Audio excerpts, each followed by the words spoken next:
Invisible Helpers. American Revised Edition with Index Copyright 1915. Chapter 1. The Universal Belief in Them. It is one of the most beautiful characteristics of theosophy that it gives back to people in a more rational form everything which was really useful and helpful to them in the religions which they have outgrown. Many who have broken through the chrysalis of blind faith and mounted on the wings of reason and intuition to the freer, nobler mental life of more exalted levels, nevertheless feel that in the process of this glorious gain, a something has been lost, that in giving up the beliefs of their childhood they have also cast aside much of the beauty and the poetry of life. If, however, their lives in the past have been sufficiently good to earn for them the opportunity of coming under the benign influence of theosophy, they very soon discover that even in this particular, there has been no loss at all, but an exceeding great gain, that the glory and the beauty and the poetry are there in fuller measure than they had ever hoped before, and no longer as a mere pleasant dream from which the cold light of common sense may at any time rudely awaken them, but as truths of nature which will bear investigation, which become only brighter, fuller, and more perfect as they are more accurately understood. A marked instance of this beneficent action of theosophy is the way in which the invisible world has been restored by it to modern life. All the charming folklore of the elf, the brownie and the gnome, of the spirits of air and water, of the forest, the mountain and the mine, is shown by it to be no more meaningless superstition, but to have a basis of actual and scientific fact behind it. Its answer to the great fundamental question, if a man die, shall he live again, is equally definite and scientific, and its teaching on the nature and conditions of the life after death throws a flood of light upon much that, for the Western world at least, was previously wrapped in impenetrable darkness. It cannot be too often repeated that in this teaching as to the immortality of the soul and the life after death, theosophy stands in a position totally different from that of ordinary religion. It does not put forward these great truths merely on the authority of some sacred book of long ago. In speaking of these subjects, it is not dealing with pious opinions or metaphysical speculations, but with solid, definite facts, as real and as close to us as the air we breathe or the houses we live, in facts of which many among us have constant experience, facts among which lies the daily work of some of our students, as will presently be seen. Among the beautiful conceptions which theosophy has restored to us stands preeminent that of the great helpful agencies of nature. The belief in these has been worldwide from the earliest dawn of history, and is universal even now outside the narrow domains of Protestantism, which has emptied and darkened the world for its votaries by its attempt to do away with the natural and perfectly true idea of intermediate agents, and reduce everything to the two factors of man and deity, a device whereby the conception of deity has been infinitely degraded, and man has remained unhelped. A moment's thought will show that the ordinary view of providence, the conception of an erratic interference by the central power of the universe with the result of his own decrees, would imply the introduction of partiality into the scheme, and therefore of the whole train of evils which must necessarily follow upon its heels, the theosophical teaching, that a man can be thus specially helped only when his past actions have been such as to deserve this assistance, and that even then the help will be given through those who are comparatively near his own level, is free from this serious objection, and it furthermore brings back to us the older and far grander conception of an unbroken ladder of living beings, extending down from the Logos himself to the very dust beneath our feet.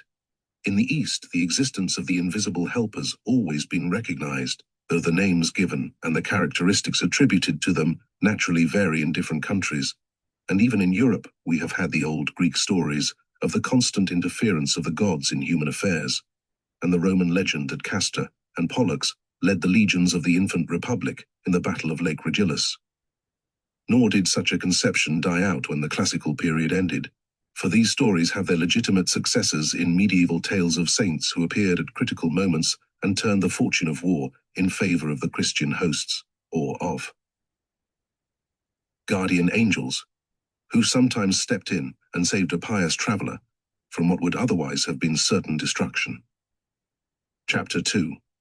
Some modern instances, even in this incredulous age, and amidst the full whirl of our 19th century civilization, in spite of the dogmatism of our science and the deadly dullness of our Protestantism, instances of intervention inexplicable from the materialistic standpoint may still be found by anyone who will take the trouble to look for them, and in order to demonstrate this to the reader, I will briefly epitomize a few of the examples given in one or other of the recent collections of such stories, adding thereto one or two that have come within my own notice. One very remarkable feature of these more recent examples is that the intervention seems nearly always to have been directed towards the helping or saving of children. An interesting case which occurred in London only a few years ago was connected with the preservation of a child's life in the midst of a terrible fire which broke out in a street near Holborn and entirely destroyed two of the houses there. The flames had obtained such hold before they were discovered that the firemen were unable to save the houses, but they succeeded in rescuing all the inmates, except an old woman who was suffocated by the smoke before they could reach her, and a child about 5 years old, whose presence in the house had been forgotten in the hurry and excitement of the moment. The mother of the child, it seems, was a friend or relative of the landlady of the house, and had left the little creature in her charge for the night, because she was herself obliged to go down to Colchester on business. It was not until everyone else had been rescued and the whole house was wrapped in flame that the landlady remembered with a terrible pang the trust that had been confided to her. It seemed hopeless then to attempt to get at the garret where the child had been put to bed, but one of the firemen heroically resolved to make the desperate effort, and, after receiving minute directions as to the exact situation of the room, plunged in among the smoke and flame. He found the child and brought him forth entirely unharmed, but when he rejoined his comrades, he had a very singular story to tell. He declared that when he reached the room, he found it in flames and most of the floor already fallen, but the fire had curved round the room towards the window in an unnatural and unaccountable manner, the like of which in all his experience he had never seen before, so that the corner in which the child lay was wholly untouched, although the very rafters of the fragment of floor on which his little crib stood were half burnt away. The child was naturally very much terrified, but the fireman distinctly and repeatedly declared that, as at great risk, he made his way towards him, he saw a form like an angel here. His exact words are given as something all gloriously white and silvery, bending over the bed and smoothing down the counterpane. He could not possibly have been mistaken about it, he said, for it was visible in a glare of light for some moments, and in fact disappeared only when he was within a few feet of it. Another curious feature of this story is that the child's mother found herself unable to sleep that night down at Colchester, but was constantly harassed by a strong feeling that something was wrong with her child, insomuch that at last she was compelled to rise and spend some time in earnest prayer, that the little one might be protected from the danger which she instinctively felt to be hanging over him. The intervention was thus evidently what a Christian would call an answer to prayer. A theosophist, putting the same idea in more scientific phraseology, would say that her intense outpouring of love constituted a force which one of our invisible helpers was able to use for the rescue of her child from a terrible death. A remarkable case in which children were abnormally protected occurred on the banks of the Thames near Maidenhead a few years earlier than our last example. This time the danger from which they were saved arose not from fire but from water. 3 little ones, who lived, if I recollect rightly, in or near the village of Shotsbrook, were taken out for a walk along the towing path by their nurse. They rushed suddenly round a corner upon a horse which was drawing a barge, and in the confusion 2 of them got on the wrong side of the tow rope and were thrown into the water. The boatman, who saw the accident, sprang forward to try to save them, and he noticed that they were floating high in the water in quite an unnatural way, like, as he said, and moving quietly towards the bank. This was all that he and the nurse saw, but the children each declared that a beautiful person, all white and shining, stood beside them in the water, held them up, and guided them to the shore. Nor was their story without corroboration, for the bargeman's little daughter, who ran up from the cabin when she heard the screams of the nurse, also affirmed that she saw a lovely lady in the water dragging the 2 children to the bank. Without fuller particulars than the story gives us, it is impossible to say with certainty from what class of helpers this angel was drawn, but the probabilities are in favor of its having been a developed human being functioning in the astral body, as will be seen when later on we deal with this subject from the other side, as it were from the point of view of the helpers rather than the helped. A case in which the agency is somewhat more definitely distinguishable is related by the well-known clergyman, Dr. John Mason Neale. He states that a man who had recently lost his wife was on a visit with his little children at the country house of a friend. It was an old, rambling mansion, and in the lower part of it there were long, dark passages in which the children played about with great delight. But presently they came upstairs very gravely, and two of them related that as they were running down one of these passages they were met by their mother, who told them to go back again and then disappeared. Investigation revealed the fact that if the children had run but a few steps farther, they would have fallen down a deep uncovered well, which yawned full in their path, so that the apparition of their mother had saved them from almost certain death.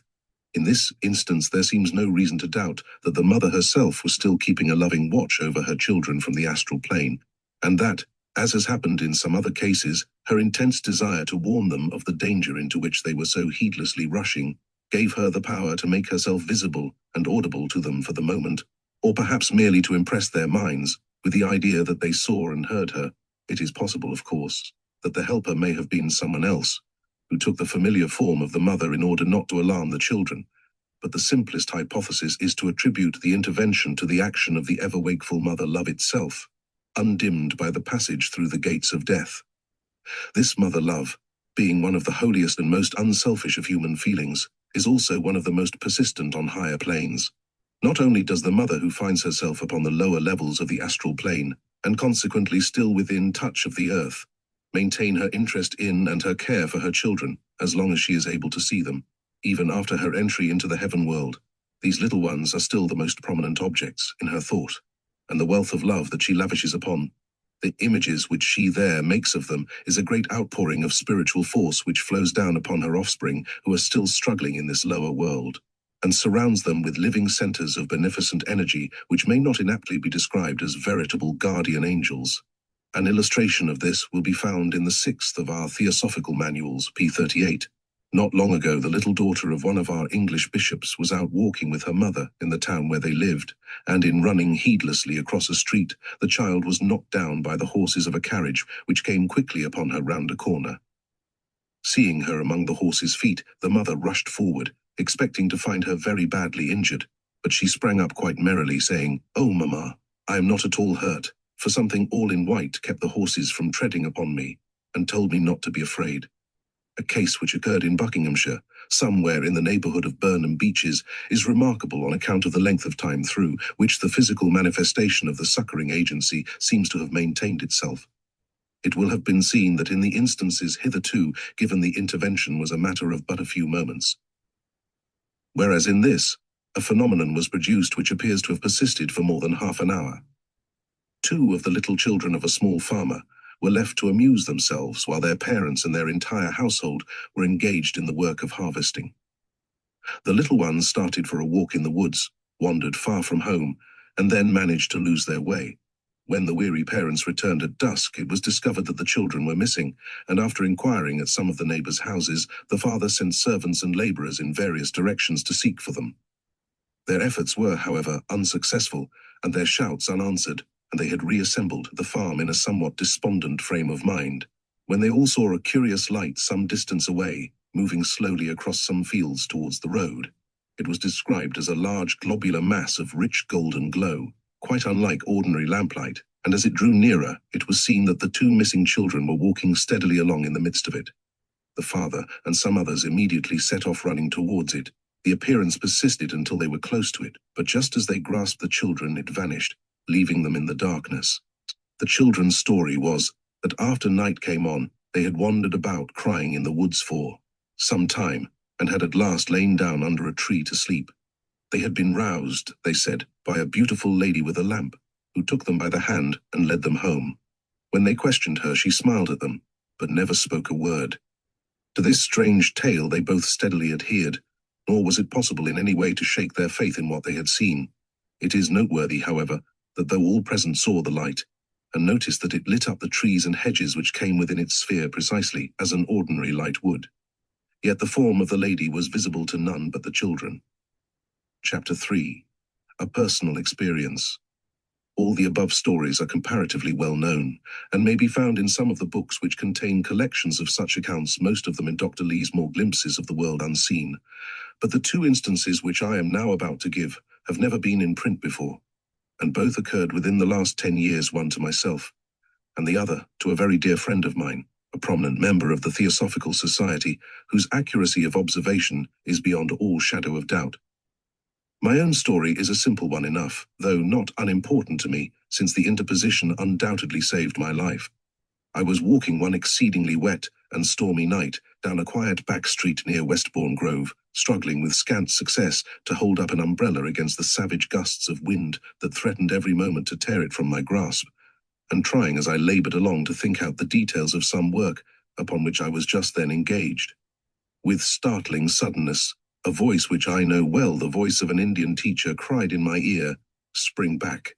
And in mechanical obedience, I started violently backwards, almost before I had time to think. As I did so, my umbrella, which had swung forward with the sudden movement, was struck from my hand, and a huge metal chimney pot crashed upon the pavement less than a yard in front of my face. The great weight of this article, and the tremendous force with which it fell, make it absolutely certain that but for the warning voice, I should have been killed on the spot, yet the street was empty, and the voice was that of one whom I knew to be 7,000 miles away from me, as far as the physical body was concerned. Nor was this the only occasion upon which I received assistance of this supernormal kind, for in early life, long before the foundation of the Theosophical Society, the apparition of a dear one who had recently died prevented me from committing what I now see would have been a serious crime, although by the light of such knowledge, as I then had, it appeared not only a justifiable, but even a laudable act of retaliation. Again, at a later date, though still before the foundation of this society, a warning conveyed to me from a higher plane amid most impressive surroundings enabled me to prevent another man from entering upon a course which I now know would have ended disastrously, though I had no reason to suppose so at the time. So it will be seen that I have a certain amount of personal experience to strengthen my belief in the doctrine of invisible helpers, even apart from my knowledge of the help that is constantly being given at the present time. The other case is a very much more striking one. One of our members, who gives me permission to publish her story but does not wish her name mentioned, once found herself in very serious physical peril. Owing to circumstances which need not be detailed here, she was in the very center of a dangerous street fracas, and seeing several men struck down and evidently badly hurt close to her, was in momentary expectation of a similar fate, since escape from the crush seemed quite impossible. Suddenly she experienced a curious sensation of being whirled out of the crowd, and found herself standing quite uninjured and entirely alone in a small by-street parallel with the one in which the disturbance had taken place. She still heard the noise of the struggle, and while she stood wondering what on earth had happened to her, 2 or 3 men who had escaped from the crowd came running round the corner of the street, and on seeing her expressed great astonishment and pleasure, saying that when the brave lady so suddenly disappeared from the midst of the fight, they had felt certain that she had been struck down. At the time, no sort of explanation was forthcoming, and she returned home in a very mystified condition, but when at a later period she mentioned this strange occurrence to Madame Blavatsky, she was informed that, her karma being such as to enable her to be saved from her exceedingly dangerous position, one of the masters had specially sent someone to protect her in view of the fact that her life was needed for the work.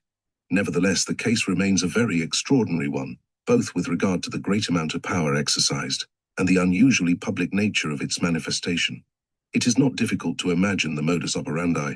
She must have been lifted bodily over the intervening block of houses and simply set down in the next street. But since her physical body was not visible floating in the air, it is also evident that a veil of some sort, probably of etheric matter, must have been thrown round her while in transit. If it be objected that whatever can hide physical matter must itself be physical, and therefore visible, it may be replied that by a process familiar to all occult students, it is possible to bend rays of light, which, under all conditions at present known to science, travel only in straight lines unless refracted, so that after passing round an object, they may resume exactly their former course, and it will at once be seen that if this were done, such an object would to all physical eyes be absolutely invisible, until the rays were allowed to resume their normal course. I am fully aware that this one statement alone is sufficient to brand my remarks as nonsense in the eyes of the scientist of the present day, but I cannot help that. I am merely stating a possibility in nature which the science of the future will no doubt one day discover, and for those who are not students of occultism, the remark must wait until then for its justification. The process, as I say, is comprehensible enough to anyone who understands a little about the more occult forces of nature, but the phenomenon still remains an exceedingly dramatic one. while the name of the heroine of the story, were I permitted to give it, would be a guarantee of its accuracy to all my readers. Another recent instance of interposition, less striking perhaps but entirely successful, has been reported to me since the publication of the first edition of this book. A lady, being obliged to undertake a long railway journey alone, had taken the precaution to secure an empty compartment, but just as the train was leaving the station, a man of forbidding and villainous appearance sprang in and seated himself at the other end of the carriage. The lady was much alarmed, thus to be left alone with so doubtful-looking a character, but it was too late to call for help, so she sat still and commended herself earnestly to the care of her patron saint. Soon her fears were redoubled, for the man arose and turned toward her with an evil grin. But he had hardly taken one step when he started back with a look of the most intense astonishment and terror. Following the direction of his glance, she was startled to see a gentleman seated directly opposite to her, gazing quietly but firmly at the baffled robber, a gentleman who certainly could not have entered the carriage by any ordinary means. Too much awed to speak, she watched him as though fascinated for a full half-hour. He uttered no word, and did not even look at her, but kept his eyes steadily upon the villain, who cowered trembling in the furthest corner of the compartment. The moment that the train reached the next station, and even before it came to a standstill, the would-be thief tore open the door and sprang hurriedly out. The lady, deeply thankful to be rid of him, turned to express her gratitude to the gentleman, but found only an empty seat, though it would have been impossible for any physical body to have left the carriage in the time. The materialization was in this case maintained for a longer period than usual, but on the other hand, it expended no force in action of any kind, nor indeed was it necessary that it should do so, as its mere appearance was sufficient to effect its purpose. But these stories, all referring as they do to what would commonly be called angelic intervention, illustrate only one small part of the activities of our invisible helpers. Before, however, we can profitably consider the other departments of their work, it will be well that we should have clearly in our minds the various classes of entities to which it is possible that these helpers may belong. Let that, then, be the portion of our subject to be next treated. Chapter 4. The Helpers. Help, then, may be given by several of the many classes of inhabitants of the astral plane. It may come from devas, from nature spirits, or from those whom we call dead, as well as from those who function consciously upon the astral plane during life, chiefly the adepts and their pupils. But if we examine the matter a little more closely, we shall see that though all the classes mentioned may, and sometimes do, take a part in this work, yet their shares in it are so unequal that it is practically left almost entirely to one class. The very fact that so much of this work of helping has to be done either upon or from the astral plane goes far in itself towards explaining this. To anyone who has even a faint idea of what the powers at the command of an adept really are, it will be at once obvious that for him to work upon the astral plane would be a far greater waste of energy than for our leading physicians or scientists to spend their time in breaking stones upon the road. The work of the adept lies in higher regions, chiefly upon the Arupa levels of the devachanic plane, or heaven world, where he may direct his energies to the influencing of the true individuality of man, and not the mere personality which is all that can be reached in the astral or physical world. The strength which he puts forth in that more exalted realm produces results greater, more far-reaching and more lasting than any which can be attained by the expenditure of even 10 times the force down here, and the work up there is such as he alone can fully accomplish, while that on lower planes may be at any rate to some extent achieved by those whose feet are yet upon the earlier steps of the great stairway, which will one day lead them to the position where he stands. The same remarks apply also in the case of the devas. Belonging as they do to a higher kingdom of nature than ours, their work seems for the most part entirely unconnected with humanity, and even those of their orders, and there are some such which do sometimes respond to our higher yearnings or appeals, do so on the mental plane rather than on the physical or astral, and more frequently in the periods between our incarnations than during our earthly lives. It may be remembered that some instances of such help were observed in the course of investigations into the subdivisions of the devachanic plane which were undertaken, when the theosophical manual on the subject was in preparation. In one case, a deva was found teaching the most wonderful celestial music to a chorister, and in another one of a different class was giving instruction and guidance to an astronomer who was seeking to comprehend the form and structure of the universe. These two were but examples of many instances in which the great Deva kingdom was found to be helping onward the evolution and responding to the higher aspirations of man after death. And there are methods by which, even during earth life, these great ones may be approached, and an infinity of knowledge acquired from them, though even then such intercourse is gained rather by rising to their plane than by invoking them to descend to ours. In the ordinary events of our physical life, the Deva very rarely interferes indeed. He is so fully occupied with the far grander work of his own plane that he is probably scarcely conscious of this, and though it may occasionally happen that he becomes aware of some human sorrow or difficulty which excites his pity and moves him to endeavor to help in some way, his wider vision undoubtedly recognizes that at the present stage of evolution such interpositions would, in the vast majority of cases, be productive of infinitely more harm than good. There was indubitably a period in the past, in the infancy of the human race, when it was much more largely assisted from outside than is at present the case. At the time when all its Buddhas and Manas, and even its more ordinary leaders and teachers, were drawn either from the ranks of the Deva evolution or from the perfected humanity of a more advanced planet, any such assistance as we are considering in this treatise must also have been given by these exalted beings.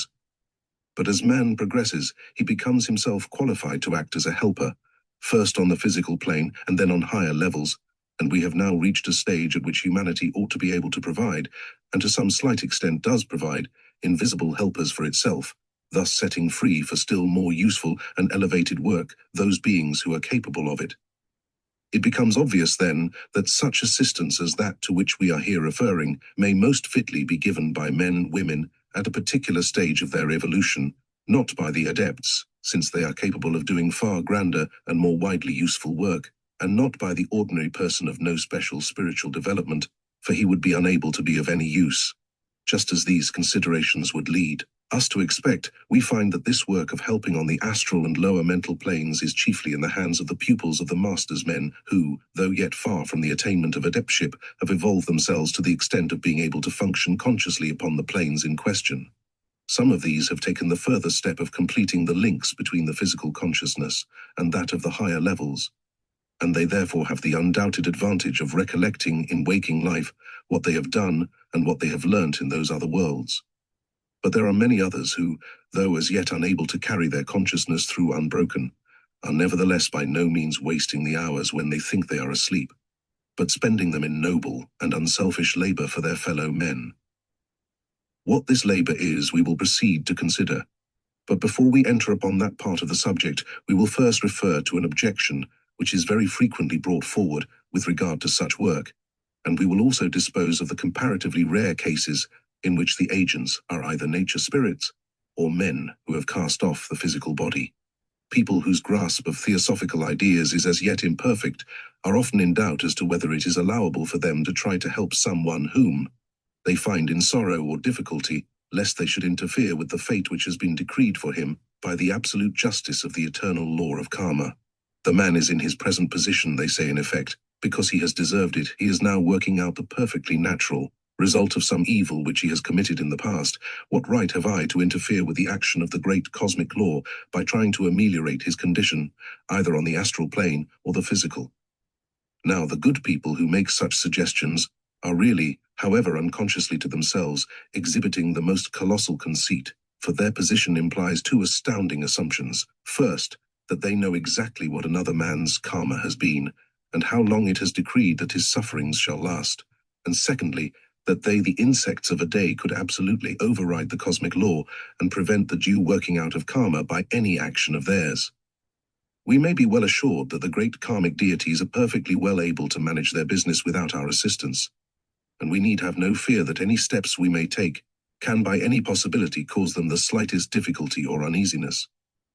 If a man's karma is such that he cannot be helped, then all our well-meant efforts in that direction will fail, though we shall nevertheless have gained good karma for ourselves by making them. What the man's karma has been is no business of ours. Our duty is to give help to the utmost of our power, and our right is only to the act. The result is in other and higher hands. How can we tell how a man's account stands?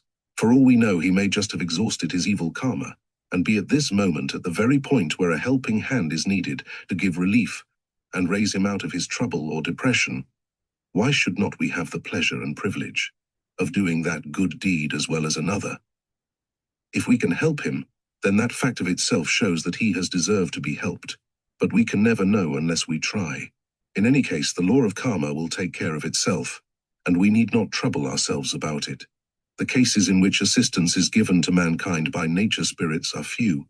The majority of such creatures shun the haunts of man, and retire before him, disliking his emanations, and the perpetual bustle and unrest which he creates all around him.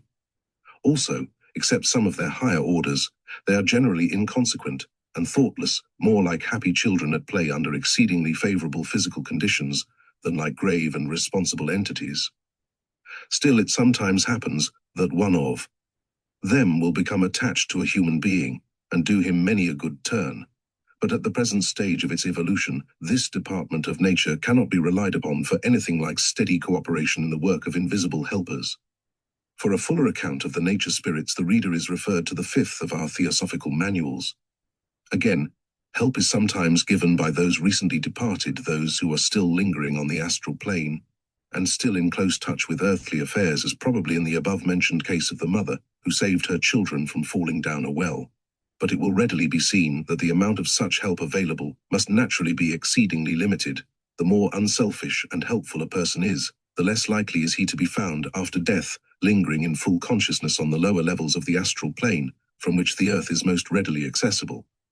In any case, unless he were an exceptionally bad man, his stay within the realm whence alone any interference would be possible would be comparatively short. And although from the heaven world he may still shed benign influence upon those whom he has loved on earth, it will usually be rather of the nature of a general benediction than a force capable of bringing about definite results in a specific case, such as those which we have been considering. Again, many of the departed who wish to help those whom they left behind find themselves quite unable to influence them in any way, since to work from one plane upon an entity on another requires either very great sensitiveness on the part of that entity or a certain amount of knowledge and skill on the part of the operator. Therefore, although instances of apparitions shortly after death are by no means uncommon, it is rare to find one in which the departed person has really done anything useful or succeeded in impressing what he wished upon the friend or relation whom he visited. There are such cases, of course, a good many of them, when we come to put them all together, but they are not numerous compared to the great number of ghosts who have succeeded in showing themselves. So that but little help is usually given by the dead indeed, as will presently be explained. It is far more common for them to be themselves in need of assistance than to be able to accord it to others. At present, therefore, the main bulk of the work which has to be done along these lines falls to the share of those living persons who are able to function consciously on the astral plane. Chapter 5. The reality of superphysical life. It seems difficult for those who are accustomed only to the ordinary and somewhat materialistic lines of thought of the 19th century to believe in and realize fully a condition of perfect consciousness apart from the physical body. Every Christian, at any rate, is bound by the very foundations of his creed to believe that he possesses a soul. But if you suggest to him the possibility that that soul may be a sufficiently real thing to become visible under certain conditions apart from the body, either during life or after death, the chances are 10 to 1 that he will scornfully tell you that he does not believe in ghosts, and that such an idea is nothing but an anachronistic survival of an exploded medieval superstition.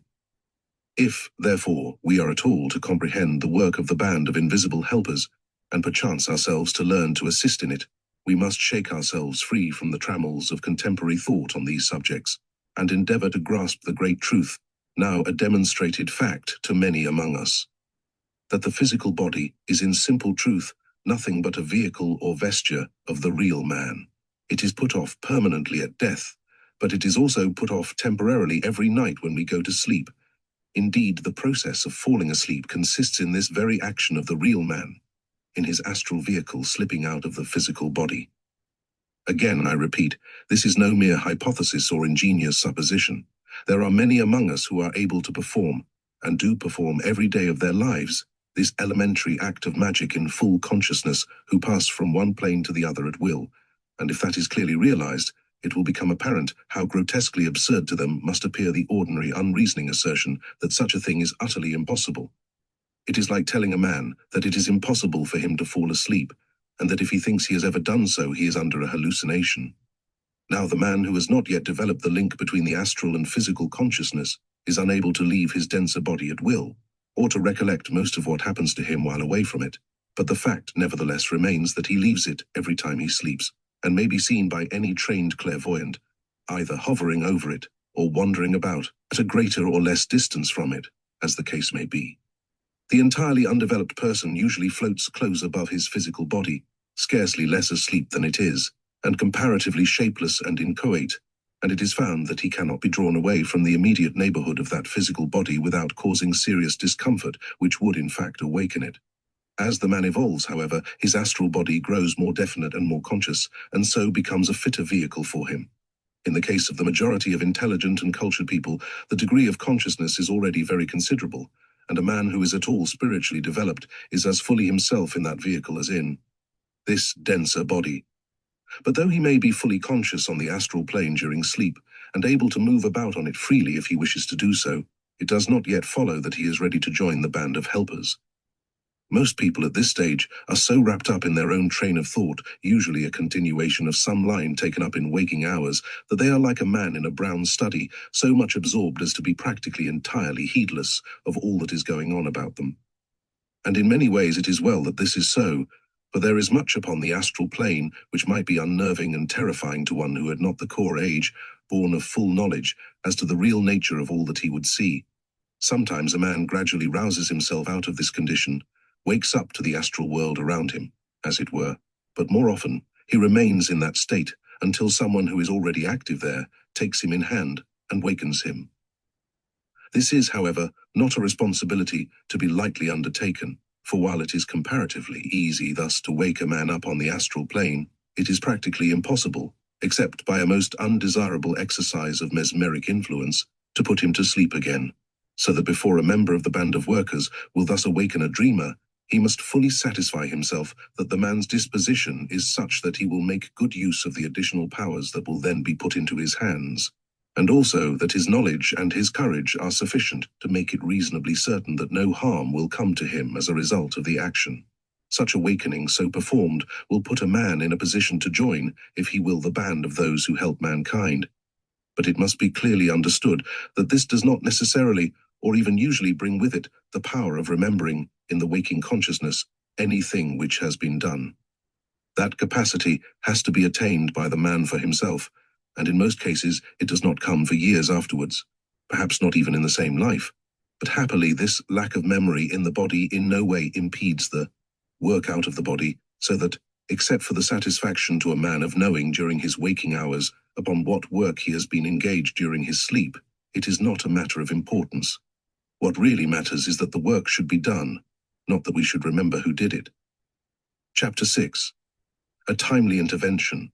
Varied as is this work on the astral plane, it is all directed to one great end, the furtherance, in however humble a degree, of the processes of evolution. Occasionally it is connected with the development of the lower kingdoms, which it is possible slightly to accelerate under certain conditions. A duty towards these lower kingdoms, elemental as well as animal and vegetable, is distinctly recognized by our adept leaders, since it is in some cases only through connection with or use by man that their progress takes place. But naturally, by far, the largest and most important part of the work is connected with humanity in some way or other.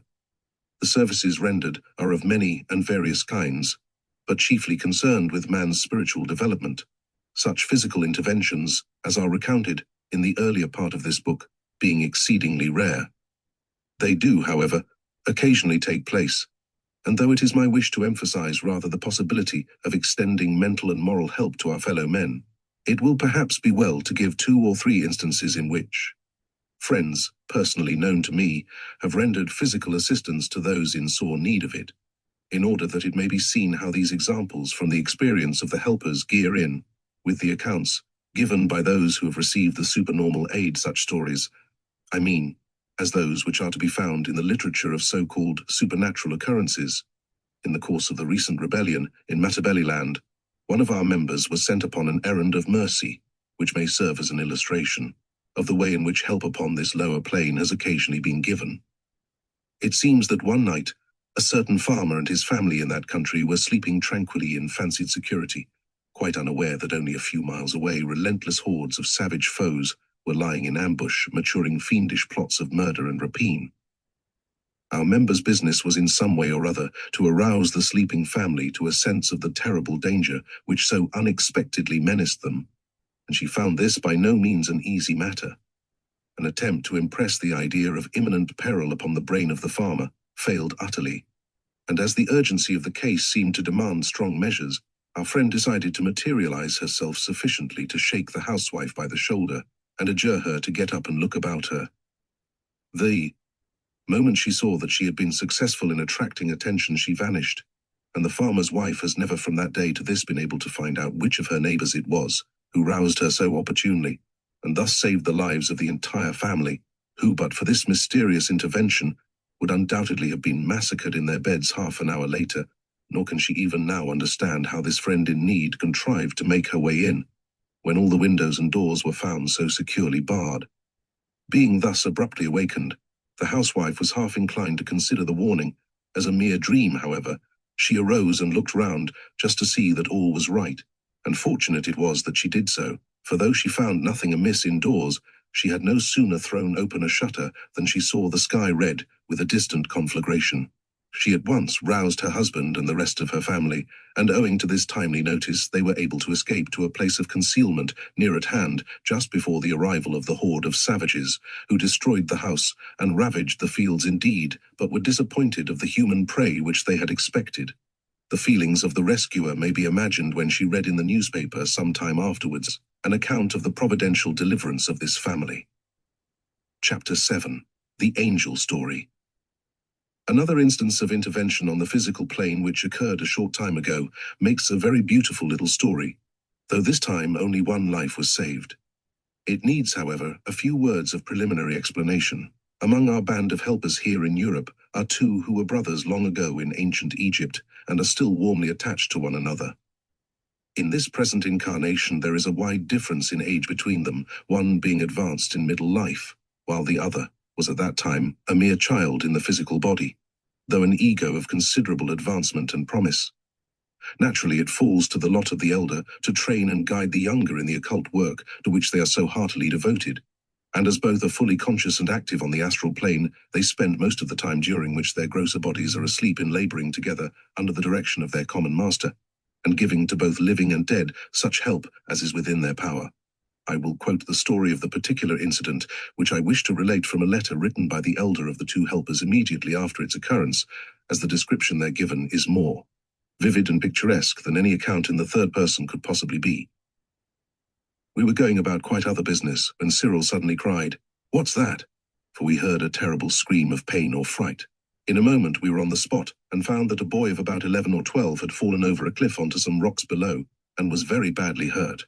He had broken a leg and an arm, poor fellow, but what was still worse was a dreadful cut in the thigh from which blood was pouring in a torrent. Cyril cried, "Let us help him quick or he'll die." In emergencies of this kind one has to think quickly. There were clearly two things to be done, that bleeding must be stopped and physical help must be procured. I was obliged to materialize either Cyril or myself, for we wanted physical hands at once to tie a bandage, and besides it seemed better that the poor boy should see someone standing by him in his trouble. I felt that while undoubtedly he would be more at home with Cyril than with me, I should probably be more readily able to procure help than Cyril would, so the division of labor was obvious. The plan worked capitally. I materialized Cyril instantly, he does not know yet how to do it for himself, and told him to take the boy's neckerchief and tie it round the thigh and twist a stick through it. "Won't it hurt him terribly?" said Cyril, but he did it, and the blood stopped flowing. The injured boy seemed half unconscious and could scarcely speak, but he looked up at the shining little form bending so anxiously over him, and asked, "Be you an angel, master?" Cyril smiled so prettily and replied, "No, I'm only a boy, but I've come to help you," and then I left him to comfort the sufferer while I rushed off for the boy's mother, who lived about a mile away. The trouble I had to force into that woman's head the conviction that something was wrong and that she must go and see about it, you would never believe, but at last she threw down the pan she was cleaning and said aloud, "Well, I don't know what's come over me, but I must go and find the boy." When she once started, I was able to guide her without much difficulty, though all the time I was holding Cyril together by willpower, lest the poor child's angel should suddenly vanish from before his eyes. You see, when you materialize a form, you are changing matter from its natural state into another temporarily opposing the cosmic will, as it were. And if you take your mind off it for 1/2 second, back it flies into its original condition like a flash of lightning. So, I could not give more than half my attention to that woman, but still I got her along somehow, and as soon as she came round the corner of the cliff, I let Cyril disappear. But she had seen him, and now that village has one of the best attested stories of angelic intervention on record. The accident happened in the early morning, and the same evening I looked in astrally upon the family to see how matters were going on. The poor boy's leg and arm had been set, and the great cut bandaged, and he lay in bed looking very pale and weak, but evidently going to recover in time. The mother had a couple of neighbors in, and was telling them the story, and a curious tale it sounded to one who knew the real facts. She explained, in very many words, how she couldn't tell what it was, but something came over her all in a minute, like making her feel something had happened to the boy, and she must go out and see after him. How at first she thought it was nonsense, and tried to throw off the feeling, but it warn't no use, she just had to go. She told how she didn't know what made her go round by that cliff more than any other way, but it just happened so, and as she turned round the corner there, she saw him lying propped up against a rock, and kneeling beside him was the beautifulest child ever she saw, dressed all in white and shining, with rosy cheeks and lovely brown eyes, and how he smiled at her, so heavenly-like, and then all in a moment he was not there. And at first she was so startled she didn't know what to think, and then all at once she felt what it was, and fell on her knees and thanked God for sending one of his angels to help her poor boy. Then she told how when she lifted him to carry him home, she wanted to take off the handkerchief that was cutting into his poor leg. But he would not let her, because he said the angel had tied it, and said he was not to touch it. And how when she told the doctor this afterwards, he explained to her that if she had unfastened it, the boy would certainly have died. Then she repeated the boy's part of the tale, how the moment after he fell this lovely little angel came to him. He knew it was an angel because he knew there had been nobody in sight for 1/2 mile round when he was at the top of the cliff just before, only he could not understand why it hadn't any wings, and why it said it was only a boy, how it lifted him against the rock and tied up his leg, and then began to talk to him and tell him he need not be frightened, because somebody was gone to fetch mother, and she would be there directly, how it kissed him and tried to make him comfortable, and how its soft, warm little hand held his all the time, while it told him strange, beautiful stories which he could not clearly remember, but he knew they were very good, because he had almost forgotten he was hurt until he saw mother coming, and how then it assured him he would soon be well again, and smiled and squeezed his hand, and then somehow it was gone. Since then, there has been quite a religious revival in that village.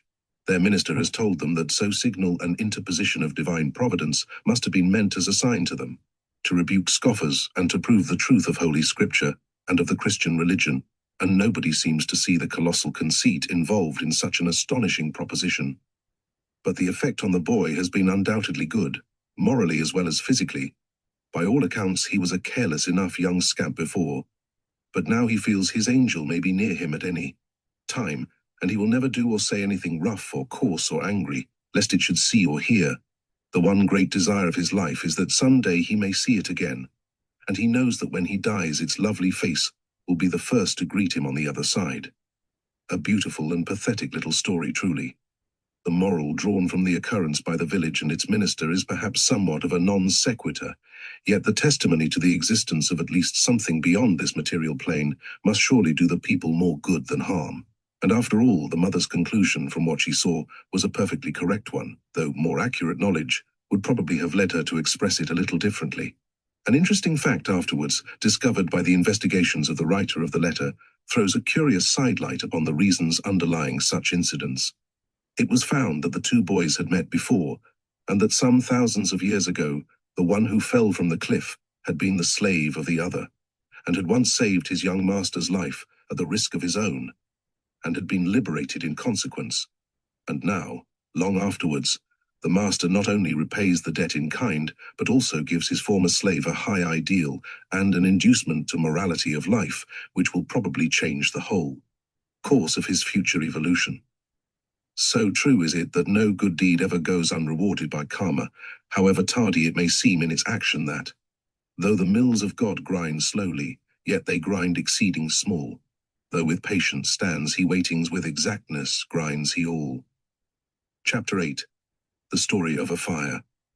Another piece of work done by the same boy Cyril furnishes an almost exact parallel to some of the stories from the books which I have given in earlier pages. He and his older friend, it seems, were passing along in the prosecution of their usual work one night when they noticed the fierce glare of a big fire below them and promptly dived down to see if they could be of any use. It was a great hotel which was in flames, a huge caravanserai on the edge of a great lake. The house, many stories in height, formed three sides of a square round a sort of garden, planted with trees and flowers, while the lake formed the fourth side. The two wings ran right down to the lake, the big bay windows which terminated them almost projecting over the water, so as to leave only quite a narrow passageway under them at the two sides. The front and wings were built round inside wells, which contained also the lattice-work shafts of the lifts, so that when once the fire broke out, it spread with almost incredible rapidity, and before our friends saw it on their astral journey, all the middle floors in each of the three great blocks were in flames. Fortunately, the inmates except one little boy had already been rescued, though some of them had sustained very serious burns and other injuries. This little fellow had been forgotten in one of the upper rooms of the left wing, for his parents were out at a ball and knew nothing of the fire, while naturally enough no one else thought of the lad till it was far too late. The fire had gained such a hold on the middle floors of that wing that nothing could have been done, even if anyone had remembered him, as his room faced on to the inner garden which has been mentioned, so that he was completely cut off from all outside help. Besides, he was not even aware of his danger, for the dense, suffocating smoke had so gradually filled the room that his sleep had grown deeper and deeper, till he was all but stupefied. In this state he was discovered by Cyril, who seems to be specially attracted towards children in need or danger. He first tried to make some of the people remember the boy, but in vain, and in any case it seemed scarcely possible that they could have helped him, so that it was soon evident that this was merely a waste of time. The older helper then materialized Cyril, as before, in the room, and set him to work to awaken and rouse up the more than half-stupefied child. After a good deal of difficulty this was accomplished to some extent, but the boy remained in a half-dazed, semi-conscious condition through all that followed, so that he needed to be pushed and pulled about, guided and helped at every turn. The two boys first crept out of the room into the central passage which ran through the wing, and then, finding that the smoke and the flames beginning to come through the floor made it impassable for a physical body, Cyril got the other boy back into the room again, and out of the window onto a stone ledge, about a foot wide, which ran right along the block just below the windows. Along this he managed to guide his companion, half balancing himself on the extreme edge of the ledge, and half floating on air, but always placing himself outside of the other, so as to keep him from dizziness and prevent him from feeling afraid of a fall. Towards the end of the block nearest the lake, in which direction the fire seemed less developed, they climbed in through an open window and again reached the passage, hoping to find the staircase at that end still passable. But it too was full of flame and smoke, so they crawled back along the passage, Cyril advising his companion to keep his mouth close to the ground, till they reached the latticed cage of the lift running down the long well in the center of the block. The lift, of course, was at the bottom, but they managed to clamber down the lattice work inside the cage till they stood on the roof of the elevator itself. Here, they found themselves blocked, but luckily, Cyril discovered a doorway opening from the cage of the lift, onto a sort of entresol just above the ground floor. Through this they reached a passage, which they crossed, the little boy being half stifled by the smoke. Then they made their way through one of the rooms opposite, and finally, clambering out of the window, found themselves on the top of the veranda which ran along in front of the ground floor, between it and the garden. Thence, it was easy enough to swarm down one of the pillars and reach the garden itself, but even there the heat was intense, and the danger, when the walls should fall, very considerable. So Cyril tried to conduct his charge round the end, first of one, then of the other wing, but in both cases the flames had burst through, and the narrow, overhung passages were quite impassable. Finally, they took refuge in one of the pleasure boats, which were moored to the steps of the quay at the side of the garden next the lake, and, casting loose, rowed out onto the water. Cyril intended to row round past the burning wing and land the boy whom he had saved, but when they got some little way out, they fell in with a passing lake steamer, and were seen. For the whole scene was lit up by the glare of the burning hotel, till everything was as plain as in broad daylight. The steamer came alongside the boat to take them off, but instead of the two boys they had seen, the crew found only one for his older friend, had promptly allowed Cyril to slip back into his astral form, dissipating the denser matter which had made for the time a material body, and he was therefore now invisible. A careful search was made, of course, but no trace of the second boy could be found, and so it was concluded that he must have fallen overboard and been drowned just as they came alongside. The child who had been rescued fell into a dead faint as soon as he was safe on board, so they could get no information from him. And when he did recover, all he could say was that he had seen the other boy the moment before they came alongside, and then knew nothing more. The steamer was bound down the lake to a place some 2 days' sail distant, and it was a week or so before the rescued boy could be restored to his parents, who of course thought that he had perished in the flames, for though an effort was made to impress on their minds the fact that their son had been saved, it was found impossible to convey the idea to them, so it may be imagined how great was the joy of the meeting. The boy is still well and happy, and is never weary of relating his wonderful adventure. Many a time he has regretted that the kind friend who saved him should have perished so mysteriously at the very moment when all the danger seemed over at last. Indeed, he has even ventured to suggest that perhaps he didn't perish after all, that perhaps he was a fairy prince. But of course this idea elicits nothing but tolerance, miles of superiority from his elders. The karmic link between him and his preserver has not yet been traced, but no doubt there must be one somewhere. Chapter 9. Materialization and Repercussion.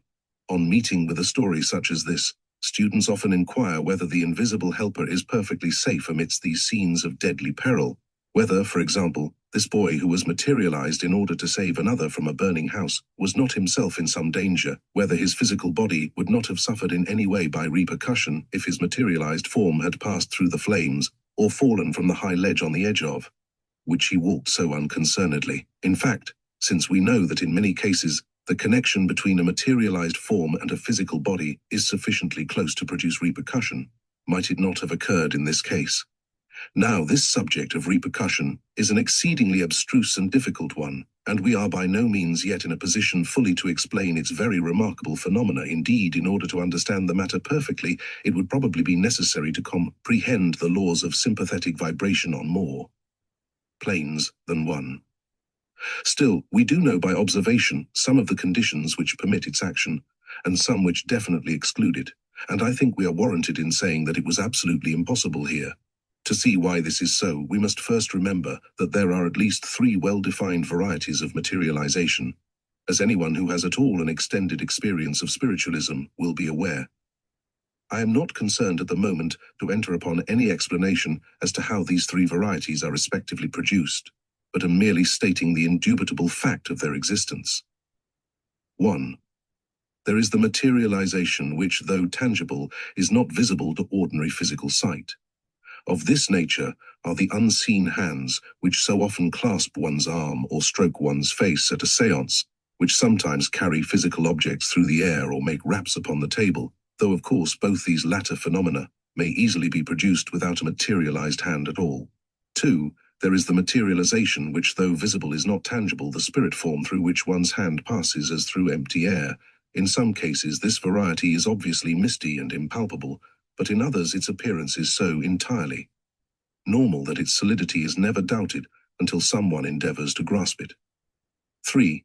There is the perfect materialization which is both visible and tangible, which not only bears the outward semblance of your departed friend, but shakes you cordially by the hand with the very clasp that you know so well. Now, while there is a good deal of evidence to show that repercussion takes place under certain conditions in the case of this 3rd kind of materialization, it is by no means so certain that it can occur with the 1st or 2nd class. In the case of the boy helper, it is probable that the materialization would not be of the 3rd type, since the greatest care is always taken not to expend more force than is absolutely necessary to produce whatever result may be required. And it is obvious that less energy would be used in the production of the more partial forms, which we have called the 1st and 2nd classes. The probability is that only the arm with which the boy held his little companion would be solid to the touch, and that the rest of his body, though looking perfectly natural, would have proved far less palpable if it had been tested. But apart from this probability, there is another point to be considered. When a full materialization takes place, whether the subject be living or dead, physical matter of some sort has to be gathered together for the purpose. At a spiritualistic seance, this matter is obtained by drawing largely upon the etheric double of the medium, and sometimes even upon his physical body also, since cases are on record in which his weight has been very considerably decreased while manifestations of this character were taking place. This method is employed by the directing entities of the seance simply because when an available medium is within reach, it is very much the easiest way in which a materialization can be brought about, and the consequence is that the very closest connection is thus set up between that medium and the materialized body, so that the phenomenon which, although very imperfectly understanding it, we call repercussion, occurs in its clearest form.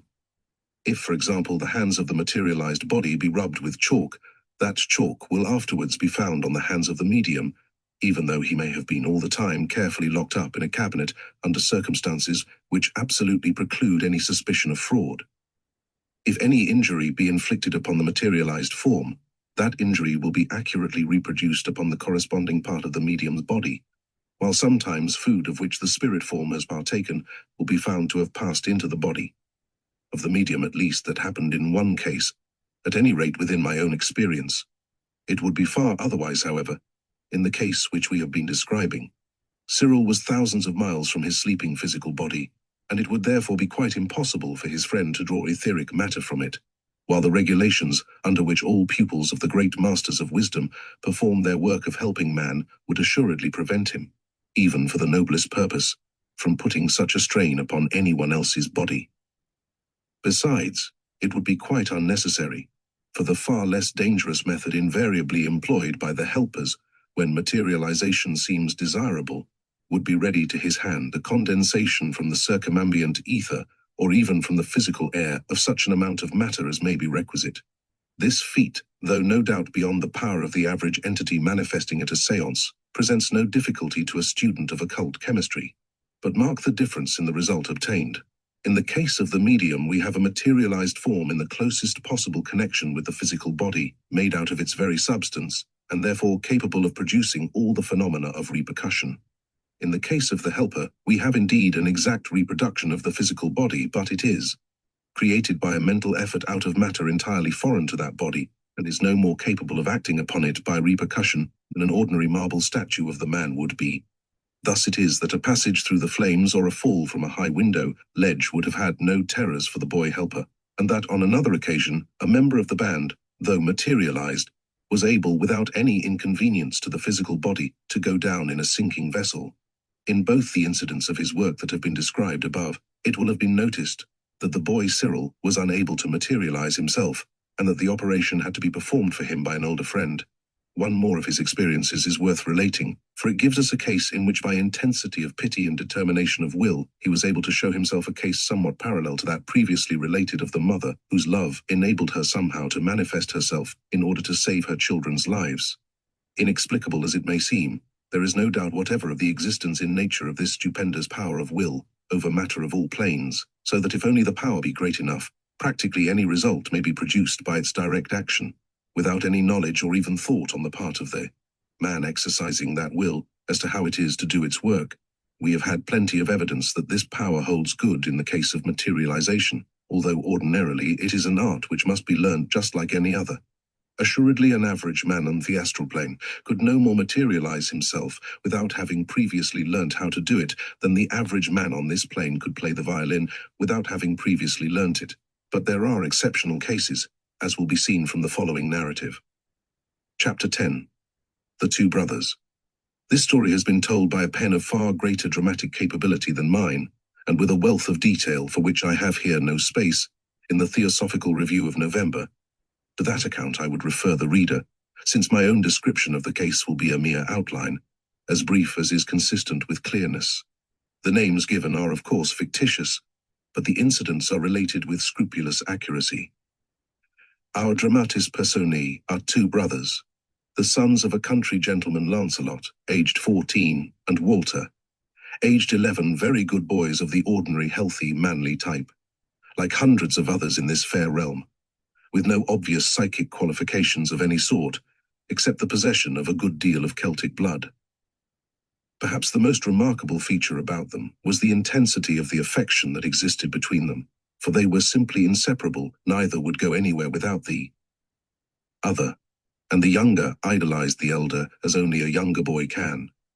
One unlucky day Lancelot was thrown from his pony and killed, and for Walter, the world became empty. The child's grief was so real and terrible that he could neither eat nor sleep, and his mother and nurse were at their wits' end as to what to do for him. He seemed deaf alike to persuasion and blame when they told him that grief was wicked, and that his brother was in heaven. He simply answered that he could not be certain of that, and that even if it were true, he knew that Lancelot could no more be happy in heaven without him than he could on earth without Lancelot. Incredible as it may sound, the poor child was actually dying of grief, and what made the case even more pathetic was the fact that, all unknown to him, his brother stood at his side all the time, fully conscious of his misery, and himself half distracted at the failure of his repeated attempts to touch him or speak to him. Affairs were still in this most pitiable condition on the third evening after the accident, when Cyril's attention was drawn to the two brothers. He cannot tell how. He just happened to be passing, he says, yet surely the will of the Lords of Compassion guided him to the scene. Poor Walter lay exhausted, yet sleepless alone in his desolation, so far as he knew, though all the time his sorrowing brother stood beside him.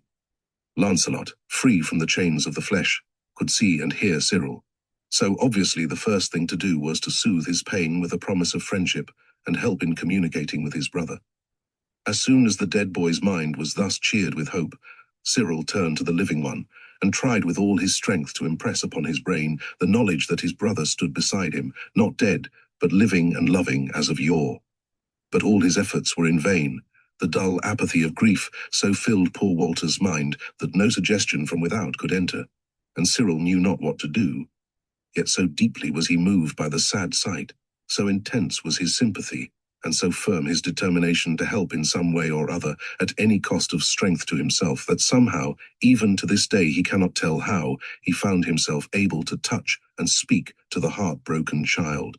Putting aside Walter's questions as to who he was and how he came there, he went straight to the point, telling him that his brother stood beside him, trying hard to make him hear his constantly repeated assurances that he was not dead, but living and yearning to help and comfort him. Little Walter longed to believe, yet hardly dared to hope, but Cyril's eager insistence vanquished his doubts at last, and he said, "Oh, I do believe you, because you're so kind, but if I could only see him, then I should know, then I should be quite sure, and if I could only hear his voice telling me he was happy, I shouldn't mind a bit his going away again afterwards."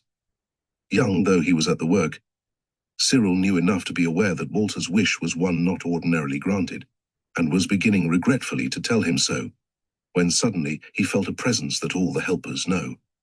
And though no word was spoken, it was borne in upon his mind that instead of what he had meant to say, he was to promise Walter the boon his heart desired. "Wait till I come back," he said, "and you shall see him then." And then he vanished. That one touch from the master had shown him what to do and how to do it, and he rushed to fetch the older friend who had so often helped him before. This older man had not yet retired for the night, but on hearing Cyril's hurried summons, he lost no time in accompanying him, and in a few minutes they were back at Walter's bedside. The poor child was just beginning to believe it all a lovely dream, and his delight and relief when Cyril reappeared were beautiful to see. Yet how much more beautiful was the scene a moment later, when, in obedience to a word from the master, the elder man materialized the eager Lancelot, and the living and the dead stood hand in hand once more. Now, in very truth, for both the brothers had sorrow been turned into joy unspeakable, and again they both declared that now they should never feel sad any more, because they knew that death had no power to part them. Nor was their gladness damped even when Cyril explained carefully to them, at his older friend's suggestion, that this strange physical reunion would not be repeated, but that all day long Lancelot would be near Walter, even though the latter could not see him, and every night Walter would slip out of his body and be consciously with his brother once more. Hearing this, poor weary Walter sank to sleep at once and proved its truth, and was amazed to find with what hitherto unknown rapidity he and his brother could fly together from one to another of their old familiar haunts. Cyril thoughtfully warned him that he would probably forget most of his freer life when he awoke next day, but by rare good fortune he did not forget, as so many of us do. Perhaps the shock of the great joy had somewhat aroused the latent psychic faculty which belongs to the Celtic blood. At any rate, he forgot no single detail of all. That had happened, and next morning he burst upon the house of mourning with a wondrous tale which suited it but ill. His parents thought that grief had turned his brain, and since he is now the heir, they have been watching long and anxiously for further symptoms of insanity, which happily they have not found. They still think him a monomaniac on this point, though they fully recognize that his delusion has saved his life.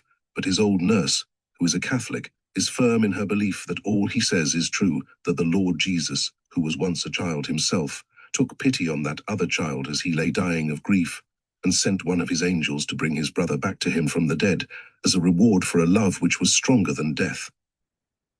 Sometimes popular superstition gets a good deal nearer to the heart of things than does educated skepticism.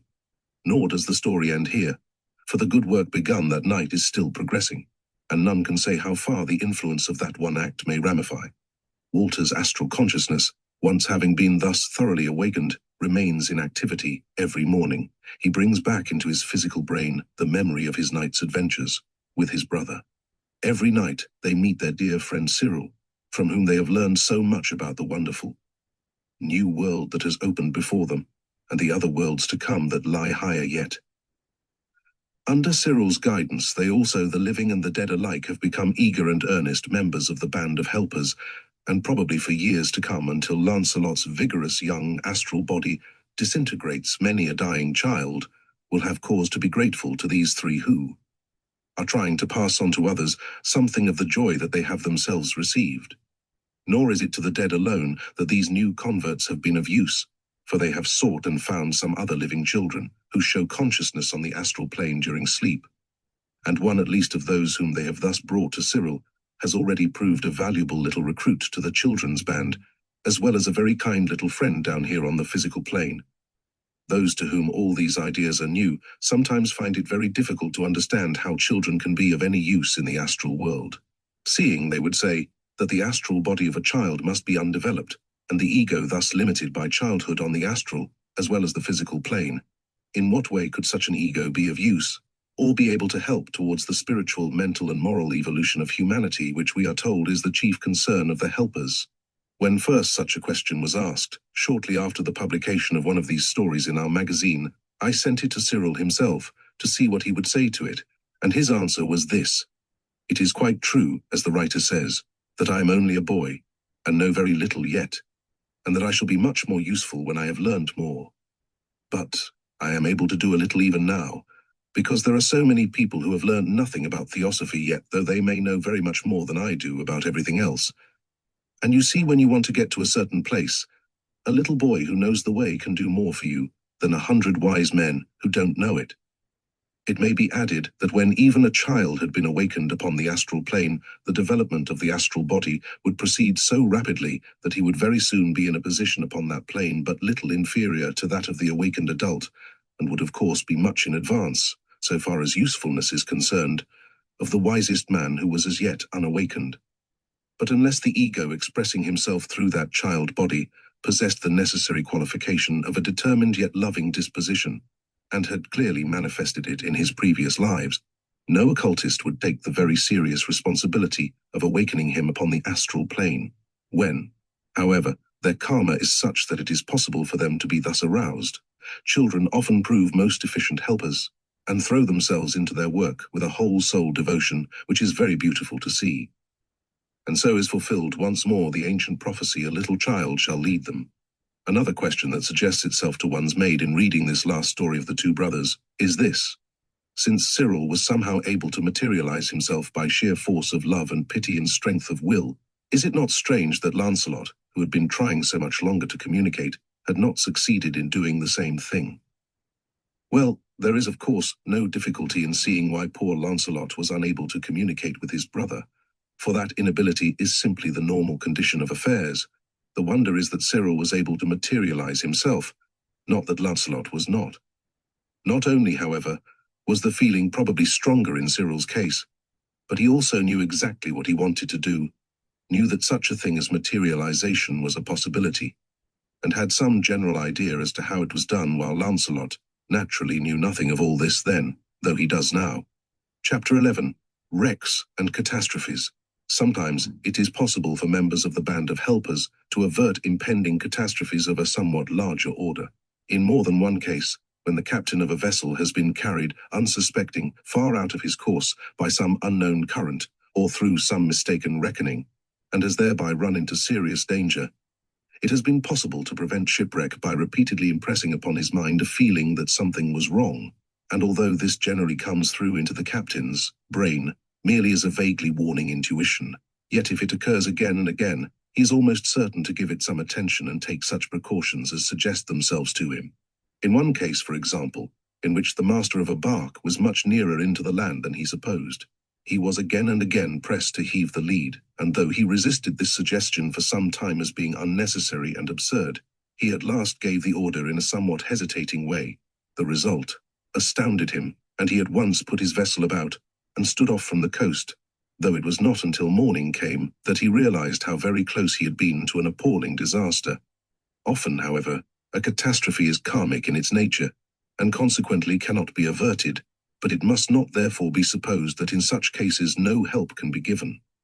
It may be that the people concerned are destined to die, and therefore cannot be saved from death, but in many cases they may still be to some extent prepared for it, and may certainly be helped upon the other side after it is over. Indeed, it may be definitely stated that wherever a great catastrophe of any kind takes place, there is also a special sending of help. Two recent cases in which such help was given were the sinking of the Drummond Castle off Cape Ushant and the terrible cyclone which devastated the city of St. Louis in America. On both these occasions, a few minutes' notice was given, and the helpers did their best to calm and raise men's minds so that when the shock came upon them, it would be less disturbing than it might otherwise have been. Naturally, however, the greater part of the work done with the victims in both these calamities was done upon the astral plane after they had left their physical bodies, but of this we shall speak later. It is sad to relate how often when some catastrophe is impending, the helpers are hindered in their kindly offices by wild panic among those whom the danger threatens, or sometimes, worse still, by a mad outburst of drunkenness among those whom they are trying to assist. Many a ship has gone to her doom with almost every soul on board mad with drink, and therefore utterly incapable of profiting by any assistance offered either before death or for a very long time afterwards. If it should ever happen to any of us to find ourselves in a position of imminent danger which we can do nothing to avert, we should try to remember that help is certainly near us, and that it rests entirely with ourselves to make the helper's work easy or difficult. If we face the danger calmly and bravely, recognizing that the true ego can in no way be affected by it, our minds will then be open to receive the guidance which the helpers are trying to give, and this cannot but be best for us, whether its object be to save us from death, or, when that is impossible, to conduct us safely through it. Assistance of this latter kind has not infrequently been given in cases of accidents to individuals, as well as of more general catastrophes. It will be sufficient to mention one example as an illustration of what is meant. In one of the great storms which did so much damage around our coasts a few years ago, it happened that a fishing boat was capsized far out at sea. The only people on board were an old fisherman and a boy, and the former contrived to cling for a few minutes to the overturned boat. There was no physical help at hand, and even if there had been in such a raging storm, it would have been impossible for anything to be done, so that the fisherman knew well enough that there was no hope of escape, and that death could only be a question of a few moments.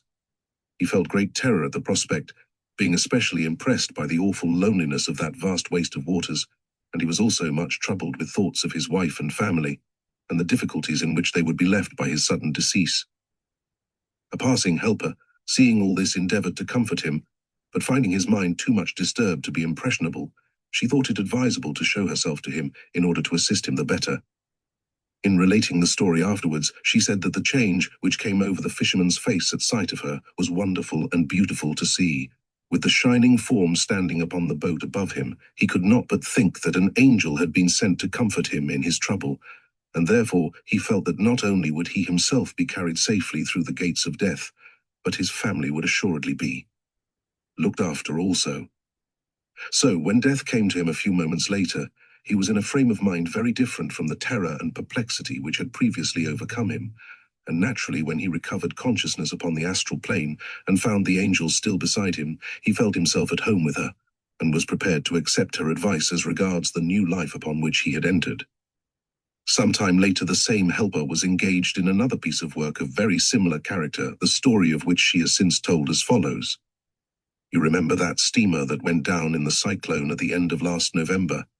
I betook myself to the cabin where about a dozen women had been shut in, and found them wailing in the most pitiful manner, sobbing and moaning with fear. The ship had to founder, no aid was possible, and to go out of the world in this state of frantic terror is the worst possible way to enter the next. So in order to calm them, I materialized myself, and of course they thought I was an angel, poor souls. They all fell on their knees and prayed me to save them. And one poor mother pushed her baby into my arms, imploring me to save that at least. They soon grew quiet and composed as we talked, and the wee baby went to sleep smiling, and presently they all fell asleep peacefully, and I filled their minds with thoughts of the heaven world, so that they did not wake up when the ship made her final plunge downwards.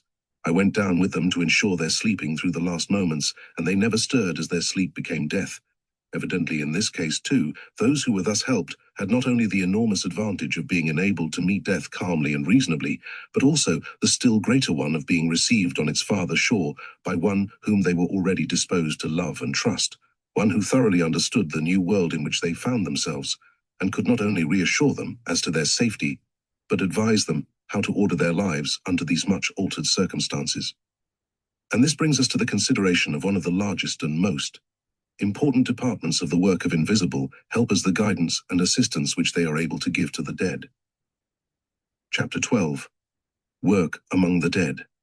It is one of the many evils resulting from the absurdly erroneous teaching as to conditions after death which is unfortunately current in our Western world, that those who have recently shaken off this mortal coil are usually much puzzled and often very seriously frightened at finding everything so different from what their religion had led them to expect. The mental attitude of a large number of such people was pithily voiced the other day by an English general who 3 days after his death met one of the band of helpers whom he had known in physical life. After expressing his great relief that he had at last found someone with whom he was able to communicate, his first remark was, "But if I am dead, where am I? For if this is heaven, I don't think much of it, and if it is hell, it is better than I expected." But unfortunately a far greater number take things less philosophically. They have been taught that all men are destined to eternal flames, except a favored few, who are superhumanly good, and since a very small amount of self-examination convinces them that they do not belong to that category, they are but too often in a condition of panic terror, dreading every moment that the new world in which they find themselves may dissolve and drop them into the clutches of the devil, in whom they have been sedulously taught to believe. In many cases they spend long periods of acute mental suffering before they can free themselves from the fatal influence of this blasphemous doctrine of everlasting punishment, before they can realize that the world is governed, not according to the caprice of a hideous demon who gloats over human anguish, but according to a benevolent and wonderfully patient law of evolution, which is absolutely just indeed, but yet again and again offers to man opportunities of progress, if he will but take them, at every stage of his career. It ought in fairness to be mentioned that it is only among what are called Protestant communities that this terrible evil assumes its most aggravated form. The great Roman Catholic Church, with its doctrine of purgatory, approaches much more nearly to a conception of the astral plane, and its devout members at any rate realize that the state in which they find themselves shortly after death is merely a temporary one, and that it is their business to endeavor to raise themselves out of it as soon as may be by intense spiritual aspiration, while they accept any suffering which may come to them as necessary for the wearing away of the imperfections in their character before they can pass to higher and brighter regions. It will thus be seen that there is plenty of work for the helpers to do among the newly dead, for in the vast majority of cases they need to be calmed and reassured, to be comforted and instructed. In the astral, just as in the physical world, there are many who are but little disposed to take advice from those who know better than they. Yet the very strangeness of the conditions surrounding them renders many of the dead willing to accept guidance of those to whom these conditions are obviously familiar, and many a man's stay on that plane has been considerably shortened by the earnest efforts of this band of energetic workers. Not, be it understood, that the karma of the dead man can in any way be interfered with. He has built for himself during life an astral body of a certain degree of density, and until that body is sufficiently dissolved, He cannot pass on into the heaven world beyond, but he need not lengthen the period necessary for that process by adopting an improper attitude. All students ought clearly to grasp the truth that the length of a man's astral life, after he has put off his physical body, depends mainly upon two factors: the nature of his past physical life and his attitude of mind after what we call death. During his earth life, he is constantly influencing the building of matter into his astral body. He affects it directly by the passions, emotions, and desires which he allows to hold sway over him. He affects it indirectly by the action upon it of his thoughts from above, and of the details of his physical life, his continence or his debauchery, his cleanliness or his uncleanliness, his food and his drink from below. If by persistence in perversity along any of these lines, he is so stupid as to build for himself a coarse and gross astral vehicle, habituated to responding only to the lower vibrations of the plane, he will find himself after death bound to that plane during a long and slow process of that body's disintegration. On the other hand, if by decent and careful living, he gives himself a vehicle mainly composed of finer material, he will have very much less post-mortem trouble and discomfort, and his evolution will proceed much more rapidly and easily. This much is generally understood, but the second great factor, his attitude of mind after death, seems often to be forgotten. The desirable thing is for him to realize his position on this particular little arc of his evolution, to learn that he is at this stage withdrawing steadily inward towards the plane of the true ego, and that consequently it is his business to disengage his thoughts as far as may be from things physical, and to fix his attention more and more upon those spiritual matters which will occupy him during his life in the heaven world. By doing this, he will greatly facilitate the natural astral disintegration, and will avoid the sadly common mistake of unnecessarily delaying himself upon the lower levels of what should be so temporary a residence. But many of the dead very considerably retard the process of dissolution by clinging passionately to the earth which they have left. They simply will not turn their thoughts and desires upward, but spend their time in struggling with all their might to keep in full touch with the physical plane, thus causing great trouble to anyone who may be trying to help them. Earthly matters are the only ones in which they have ever had any living interest, and they cling to them with desperate tenacity even after death. Naturally, as time passes on, they find it increasingly difficult to keep hold of things down here, but instead of welcoming and encouraging this process of gradual refinement and spiritualization, they resist it vigorously by every means in their power. Of course, the mighty force of evolution is eventually too strong for them, and they are swept on in its beneficent current, yet they fight every step of the way, thereby not only causing themselves a vast amount of entirely unnecessary pain and sorrow, but also very seriously delaying their upward progress and prolonging their stay in astral regions to an almost indefinite extent. In convincing them that this ignorant and disastrous opposition to the cosmic will is contrary to the laws of nature, and persuading them to adopt an attitude of mind which is the exact reversal of it, lies a great part of the work of those who are trying to help. It happens occasionally that the dead are earthbound by anxiety sometimes about duties unperformed or debts undischarged, but more often on account of wife or children left unprovided for.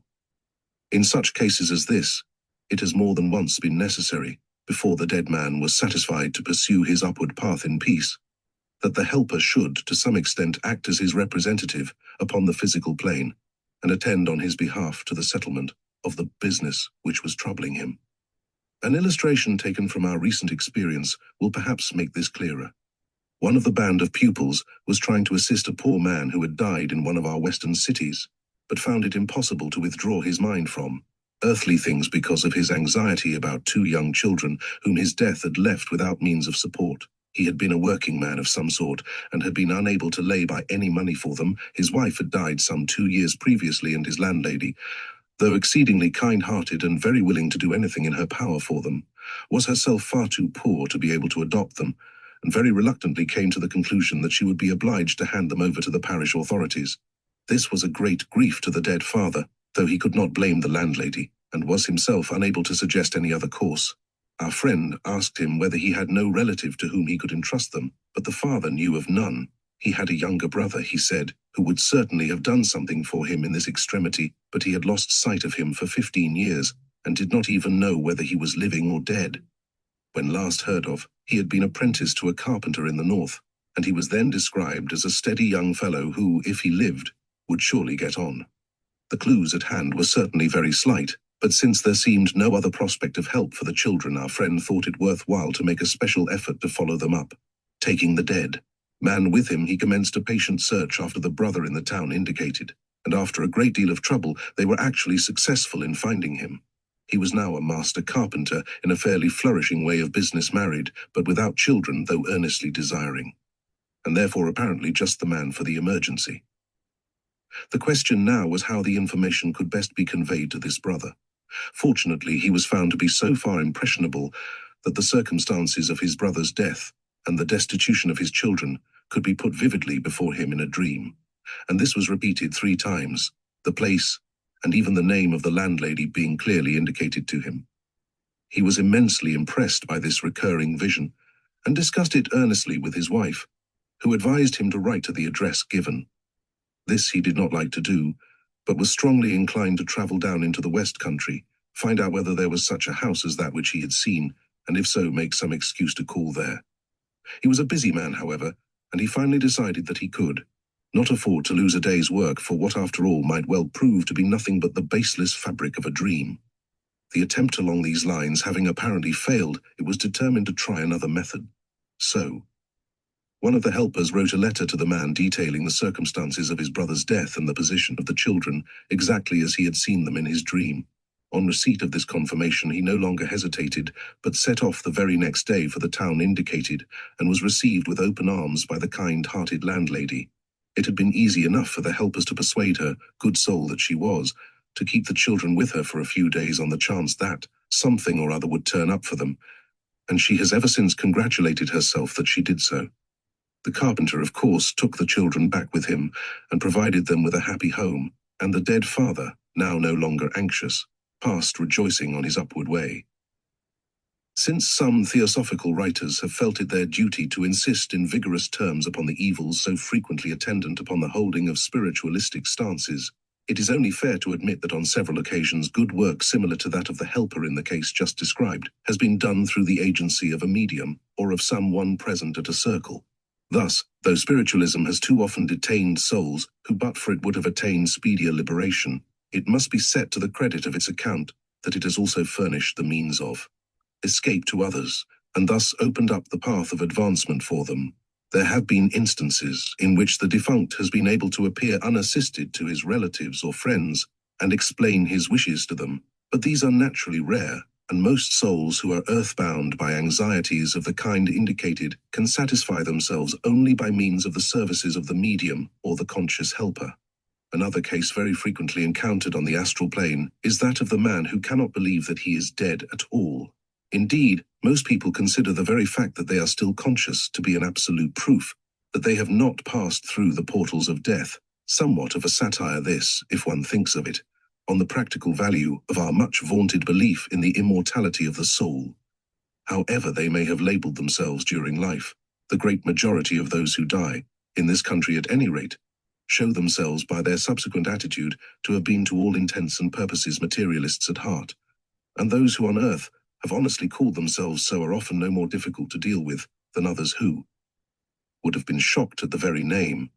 A very recent instance was that of a scientific man who, finding himself fully conscious, and yet under conditions differing radically from any that he had ever experienced before, had persuaded himself that he was still alive, and merely the victim of a prolonged and unpleasant dream.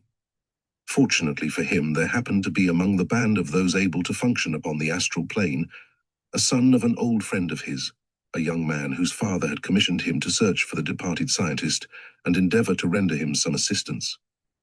When after some trouble the youth found and accosted him, he frankly admitted that he was in a condition of great bewilderment and discomfort, but still clung desperately to his dream hypothesis as on the whole the most probable explanation of what he saw, and even went so far as to suggest that his visitor was nothing but a dream figure himself.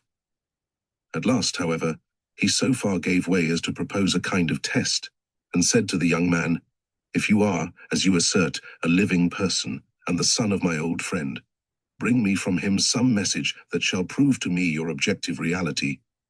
Now, although under all ordinary conditions of the physical plane, the giving of any kind of phenomenal proof is strictly forbidden to the pupils of the masters, It seemed as though a case of this kind hardly came under the rules, and therefore, when it had been ascertained that there was no objection, on the part of higher authorities, an application was made to the father, who at once sent a message referring to a series of events which had occurred before the son's birth.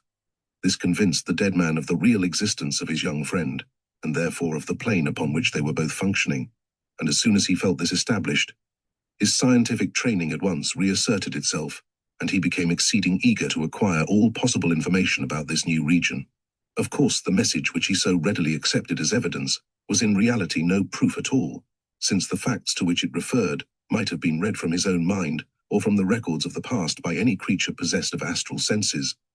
But his ignorance of these possibilities enabled this definite impression to be made upon him, and the theosophical instruction which his young friend is now nightly giving to him will undoubtedly have a stupendous effect upon his future, for it cannot but greatly modify not only the heaven state which lies immediately before him, but also his next incarnation upon earth.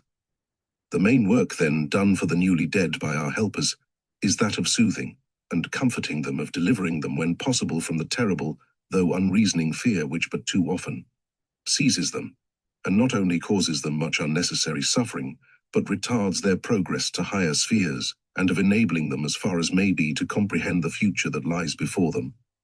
Others who have been longer on the astral plane may also receive much help, if they will but accept it, from explanations and advice as to their course through its different stages. They may, for example, be warned of the danger and delay caused by attempting to communicate with the living through a medium, and sometimes, though rarely, an entity already drawn into a spiritualistic circle may be guided into higher and healthier life. Teaching thus given to persons on this plane is by no means lost, for though the memory of it cannot, of course, be directly carried over to the next incarnation, there always remains the real inner knowledge, and therefore the strong predisposition to accept it immediately when heard again in the new life. A rather remarkable instance of service rendered to the dead was the first achievement of a very recent recruit to the band of helpers, one who is hardly as yet a fully fledged member. This young aspirant had not long before lost an aged relation, for whom he had felt an especially warm affection, and his earliest request was to be taken by a more experienced friend to visit her in the hope that he might be of some service to her. This was done, and the effect of the meeting of the living and the dead was very beautiful and touching. The older person's astral life was already approaching its end, but a condition of apathy, dullness, and uncertainty prevented her from making any immediate progress. But when the boy, who had been so much to her in earth life, stood once more before her and dissolved by the sunlight of his love the grey mist of depression which had gathered around her, she was aroused from her stupor, and soon she understood that he had come in order to explain to her situation, and to tell her of the glories of the higher life toward which her thoughts and aspirations ought now to be directed. But when this was fully realized, there was such an awakening of dormant feeling in her, and such an outrush of devoted affection towards her earnest young helper, that the last fetters which bound her to the astral life were broken, and that one great outburst of love and gratitude swept her forthwith into the higher consciousness of the heaven world. Truly, there is no greater and more beneficent power in the universe than that of pure, unselfish love. Chapter 13. Other branches of the work. But turning back again now from the all-important work among the dead to the consideration of the work among the living, we must briefly indicate a great branch of it, without a notice of which our account of the labors of our invisible helpers would indeed be incomplete. And that is the immense amount which is done by suggestion, by simply putting good thoughts into the minds of those who are ready to receive them. Let there be no mistake as to what is meant here. It would be perfectly easy to a degree which would be quite incredible to those who do not understand the subject practically, for a helper to dominate the mind of any average man, and make him think just as he pleased, and that without arousing the faintest suspicion of any outside influence in the mind of the subject. But, however admirable the result might be, such a proceeding would be entirely inadmissible. All that may be done is to throw the good thought into the person's mind as one among the hundreds that are constantly sweeping through it. Whether the man takes it up, makes it his own, and acts upon it, depends upon himself entirely. Were it otherwise, it is obvious that all the good karma of the action would accrue to the helper only, for the subject would have been a mere tool, and not an actor, which is not what is desired. The assistance given in this way is exceedingly varied in character. The consolation of those who are suffering or in sorrow at once suggests itself, as does also the endeavor to guide toward the truth those who are earnestly seeking it. When a person is spending much anxious thought upon some spiritual or metaphysical problem, it is often possible to put the solution into his mind without his being at all aware that it comes from external agency. A pupil, too, may often be employed as an agent in what can hardly be described otherwise than as the answering of prayer. For though it is true that any earnest spiritual desire, such as might be supposed to find its expression in prayer, is itself a force which automatically brings about certain results, it is also a fact that such a spiritual effort offers an opportunity of influence to the powers of good, of which they are not slow to take advantage, and it is sometimes the privilege of a willing helper to be made the channel through which their energy is poured forth. What is said of prayers is true to an even greater extent of meditation for those to whom this higher exercise is a possibility. Besides these more general methods of help, there are also special lines open only to the few. Again and again such pupils as are fitted for the work have been employed to suggest true and beautiful thoughts to authors, poets, artists, and musicians. But obviously it is not every helper who is capable of being used in this way. Sometimes, though more rarely, it is possible to warn persons of the danger to their moral development of some course which they are pursuing, to clear away evil influences from about some person or place, or to counteract the machinations of black magicians. It is not often that direct instruction in the great truths of nature can be given to people outside the circle of occult students, but occasionally it is possible to do something in that way by putting before the minds of preachers and teachers a wider range of thought or a more liberal view of some question than they would otherwise have taken. Naturally, as an occult student progresses on the path, he attains a wider sphere of usefulness. Instead of assisting individuals only, he learns how classes, nations, and races are dealt with, and he is entrusted with a gradually increasing share of the higher and more important work done by the adepts themselves. As he acquires the requisite power and knowledge, he begins to wield the greater forces of the mental and the astral planes, and is shown how to make the utmost possible use of each favorable cyclic influence. He is brought into relation with those great nirmanakyas who are sometimes symbolized as the stones of the guardian wall, and he becomes at first, of course, in the very humblest capacity, one of the band of their almoners, and learns how those forces are dispersed which are the fruit of their sublime self-sacrifice. Thus he rises gradually higher and higher, until, blossoming at length into adeptship, he is able to take his full share of the responsibility which lies upon the masters of wisdom, and to help others along the road which he has trodden. On the mental plane the work differs somewhat, since teaching can be both given and received in a much more direct, rapid, and perfect manner, while the influences set in motion are infinitely more powerful, because acting on so much higher a level.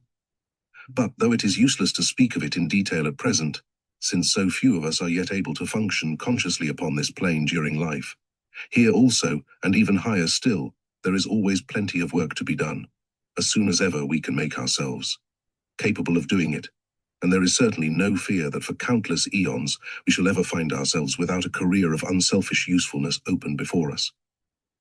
Chapter 14. The Qualifications Required. How, it may be asked, are we to make ourselves capable of sharing in this great work? Well, there is no mystery as to the qualifications which are needed by one who aspires to be a helper. The difficulty is not in learning what they are, but in developing them in oneself. To some extent they have been already incidentally described, but it is nevertheless as well that they should be set out fully and categorically. 1. Single-mindedness. The first requisite is that we shall have recognized the great work which the masters would have us do, and that it shall be for us the one great interest of our lives. We must learn to distinguish not only between useful and useless work, but between the different kinds of useful work, so that we may each devote ourselves to the very highest of which we are capable, and not fritter away our time in laboring at something which, however good it may be for the man who cannot yet do anything better, is unworthy of the knowledge and capacity which should be ours as theosophists. A man who wishes to be considered eligible for employment on higher planes must begin by doing the utmost that lies in his power in the way of definite work for theosophy down here. Of course, I do not for a moment mean that we are to neglect the ordinary duties of life. We should certainly do well to undertake no new worldly duties of any sort, but those which we have already bound upon our shoulders have become a karmic obligation which we have no right to neglect. Unless we have done to the full the duties which karma has laid upon us, we are not free for the higher work. But this higher work must nevertheless be to us the one thing really worth living, for the constant background of a life which is consecrated to the service of the masters of compassion. 2. Perfect self-control. Before we can be safely trusted with the wider powers of the astral life, we must have ourselves perfectly in hand. Our temper, for example, must be thoroughly under control, so that nothing that we may see or hear can cause real irritation in us, for the consequences of such irritation would be far more serious on that plane than on this. The force of thought is always an enormous power, but down here it is reduced and deadened by the heavy physical brain particles which it has to set in motion. In the astral world, it is far freer and more potent, and for a man with fully awakened faculty to feel anger against a person, there would be to do him serious and perhaps even fatal injury. Not only do we need control of temper, but control of nerve, so that none of the fantastic or terrible sights that we may encounter may be able to shake our dauntless courage. It must be remembered that the pupil who awakens a man upon the astral plane incurs thereby a certain amount of responsibility for his actions and for his safety, so that unless his neophyte had courage to stand alone, the whole of the older worker's time would be wasted in hovering round to protect him, which it would be manifestly unreasonable to expect. It is to make sure of this control of nerve, and to fit them for the work that has to be done, that candidates are always made, now as in days of old, to pass what are called the tests of earth, water, air, and fire. In other words, they have to learn with that absolute certainty that comes not by theory, but by practical experience, that in their astral bodies, none of these elements can by any possibility be hurtful to them, that none can oppose any obstacle in the way of the work which they have to do. In this physical body, we are fully convinced that fire will burn us, that water will drown us, that the solid rock forms an impassable barrier to our progress, that we cannot with safety launch ourselves unsupported into the ambient air. So deeply is this conviction ingrained in us that it costs most men a good deal of effort to overcome the instinctive action which follows from it, and to realize that in the astral body, the densest rock offers no impediment to their freedom of motion, that they may leap with impunity from the highest cliff, and plunge with the most absolute confidence into the heart of the raging volcano or the deepest abysses of the fathomless ocean. Yet until a man knows it sufficiently to act upon his knowledge instinctively and confidently, he is comparatively useless for astral work, since in emergencies that are constantly arising, he would be perpetually paralyzed by imaginary disabilities. So he has to go through his tests, and through many another strange experience, to meet face to face with calm courage the most terrifying apparitions, amid the most loathsome surroundings, to show, in fact, that his nerve may be thoroughly trusted under any and all of the varied groups of circumstances in which he may at any moment find himself. Further, we need control of mind and of desire of mind, because without the power of concentration, it would be impossible to do good work amid all the distracting currents of the astral plane. Of desire, because in that strange world, to desire is very often to have, and unless this part of our nature were well controlled, we might perchance find ourselves face to face with creations of our own, of which we should be heartily ashamed. 3. Calmness. This is another most important point, the absence of all worry and depression. Much of the work consists in soothing those who are disturbed and cheering those who are in sorrow. And how can a helper do that work if his own aura is vibrating with constant fuss and worry, or grey with the deadly gloom that comes from perpetual depression? Nothing is more hopelessly fatal to occult progress or usefulness than our 19th century habit of ceaselessly worrying over trifles, of eternally making mountains out of molehills. Many of us simply spend our lives in magnifying the most absurd trivialities, in solemnly and elaborately going to work to make ourselves miserable about nothing. Surely we who are theosophists ought, at any rate, to have got beyond this stage of irrational worry and causeless depression. Surely we who are trying to acquire some definite knowledge of the cosmic order ought by this time to have realized that the optimistic view of everything is always nearest to the divine view, and therefore to the truth, because only that in any person which is good and beautiful can by any possibility be permanent, while the evil must by its very nature be temporary. In fact, as Browning said, the evil is null, is naught, is silence, implying sound, while above and beyond it all the soul of things is sweet, the heart of being is celestial rest. So they who know maintain unruffled calm, and with their perfect sympathy combine the joyous serenity which comes from the certainty that all will at last be well, and those who wish to help must learn to follow their example. 4. Knowledge. To be of use, the man must at least have some knowledge of the nature of the plane on which he has to work, and the more knowledge he has in any and every direction, the more useful he will be. He must fit himself for this task by carefully studying theosophical literature, for he cannot expect those whose time is already so fully occupied to waste some of it in explaining to him what he might have learnt down here by taking the trouble to read the books. No one, who is not already as earnest a student as his capacities and opportunities permit, need begin to think of himself as a candidate for astral work. 5. Unselfishness. It would seem scarcely needful to insist upon this as a qualification, for surely everyone who has made the least study of theosophy must know that while the slightest taint of selfishness remains in a man, he is not yet fit to be entrusted with higher powers, not yet fit to enter upon a work of whose very essence it is that the worker should forget himself, but to remember the good of others. He who is still capable of selfish thought, whose personality is still so strong in him that he can allow himself to be turned aside from his work by feelings of petty pride or suggestions of wounded dignity, that man is not yet ready to show the selfless devotion of the helper. 6. Love. This, the last and greatest of the qualifications, is also the most misunderstood. Most emphatically, it is not the cheap, namby-pamby, backboneless sentimentalism which is always overflowing into vague platitudes and gushing generalities, yet fears to stand firm for the right, lest it should be branded by the ignorant as unbrotherly. What is wanted is the love which is strong enough not to boast itself, but to act without talking about it, the intense desire for service, which is ever on the watch for an opportunity to render it, even though it prefers to do so anonymously, the feeling which springs up in the heart of him who has realized the great work of the Logos, and, having once seen it, knows that for him there can be in the three worlds no other course but to identify himself with it to the utmost limit of his power, to become, in however humble a way, and at however great a distance, a tiny channel of that wondrous love of God, which, like the peace of God, passeth man's understanding. These are the qualities toward the possession of which the helper must ceaselessly strive, and of which some considerable measure at least must be his before he can hope that the great ones who stand behind will deem him fit for full awakening. The ideal is in truth a high one, yet none need therefore turn away disheartened, nor think that while he is still but struggling toward it, he must necessarily remain entirely useless on the astral plane, for short of the responsibilities and dangers of that full awakening there is much that may safely and usefully be done. There is hardly one among us who would not be capable of performing at least one definite act of mercy and goodwill each night while we are away from our bodies. Our condition when asleep is usually one of absorption in thought, be it, remembered, a carrying on of the thoughts that have principally occupied us during the day, and especially of the last thought in the mind when sinking into sleep.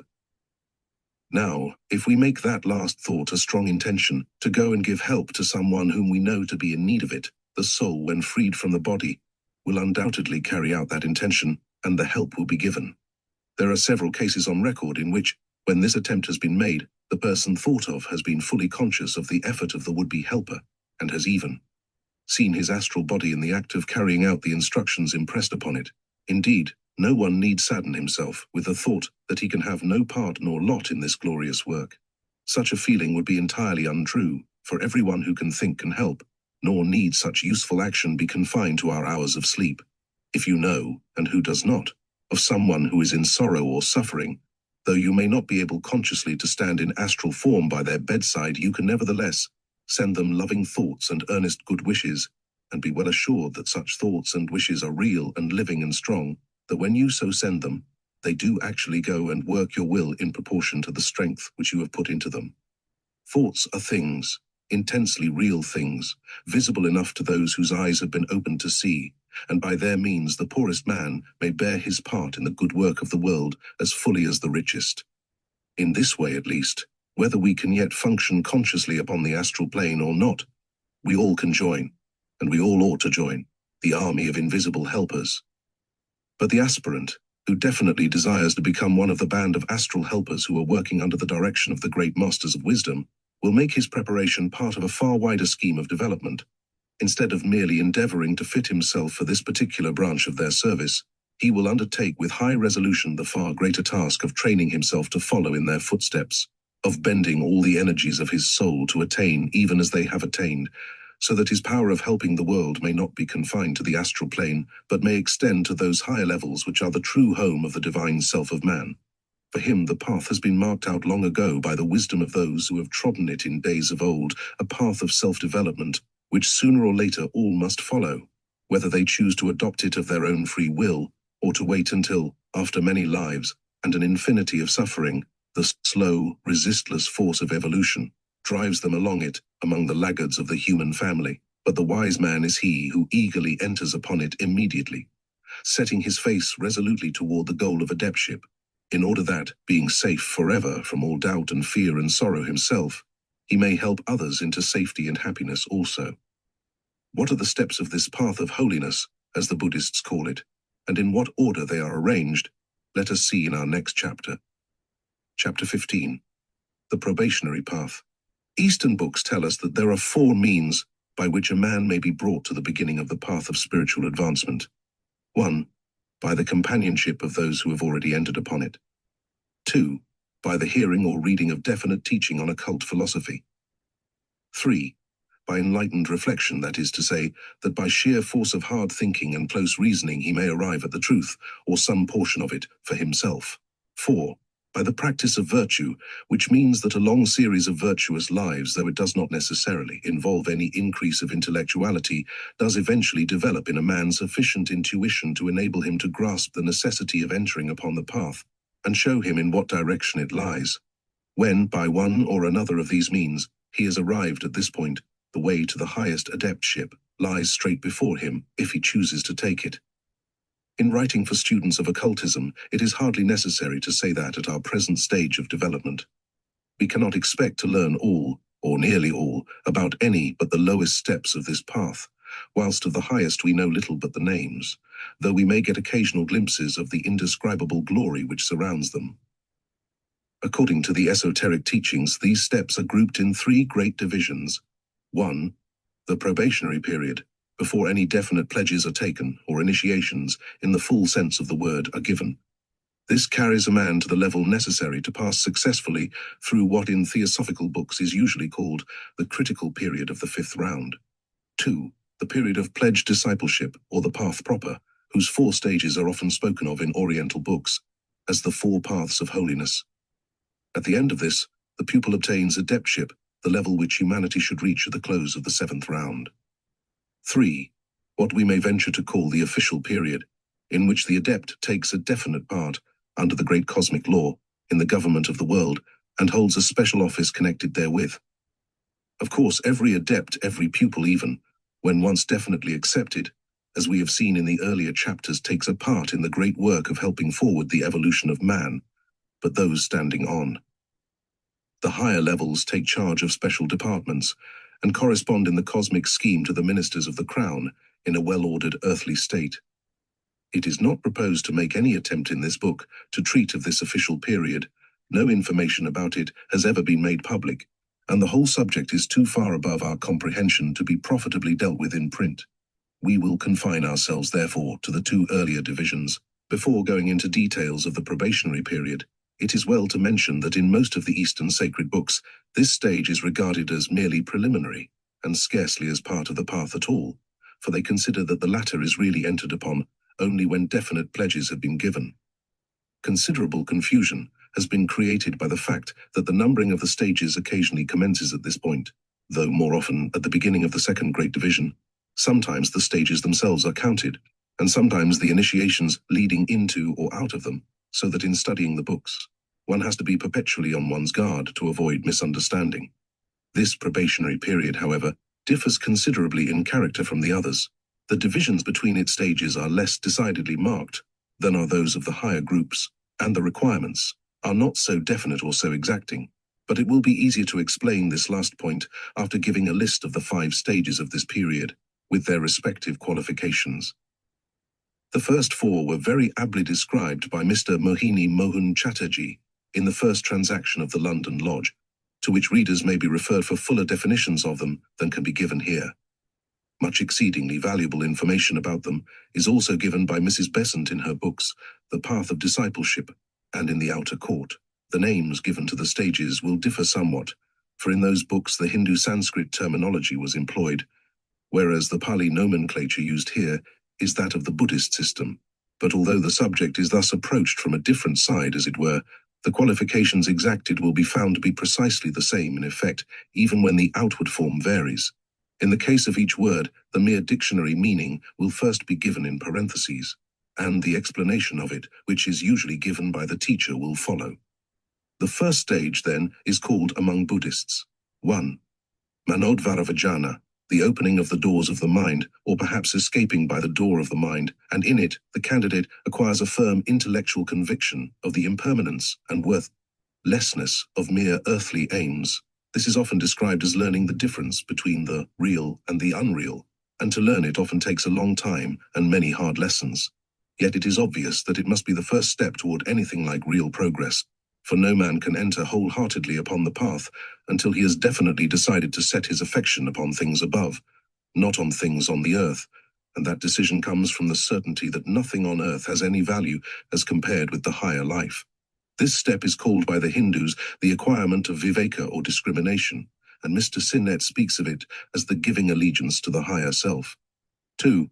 Parikrama, preparation for action, the stage in which the candidate learns to do the right merely because it is right, without considering his own gain or loss either in this world or the future, and acquires, as the Eastern books put it, perfect indifference to the enjoyment of the fruit of his own actions. This indifference is the natural result of the previous step, for when the neophyte has once grasped the unreal and impermanent character of all earthly rewards, he ceases to crave for them. When once the radiance of the real has shone upon the soul, nothing below that can any longer be an object of desire. This higher indifference is called by the Hindus vairagya. 3.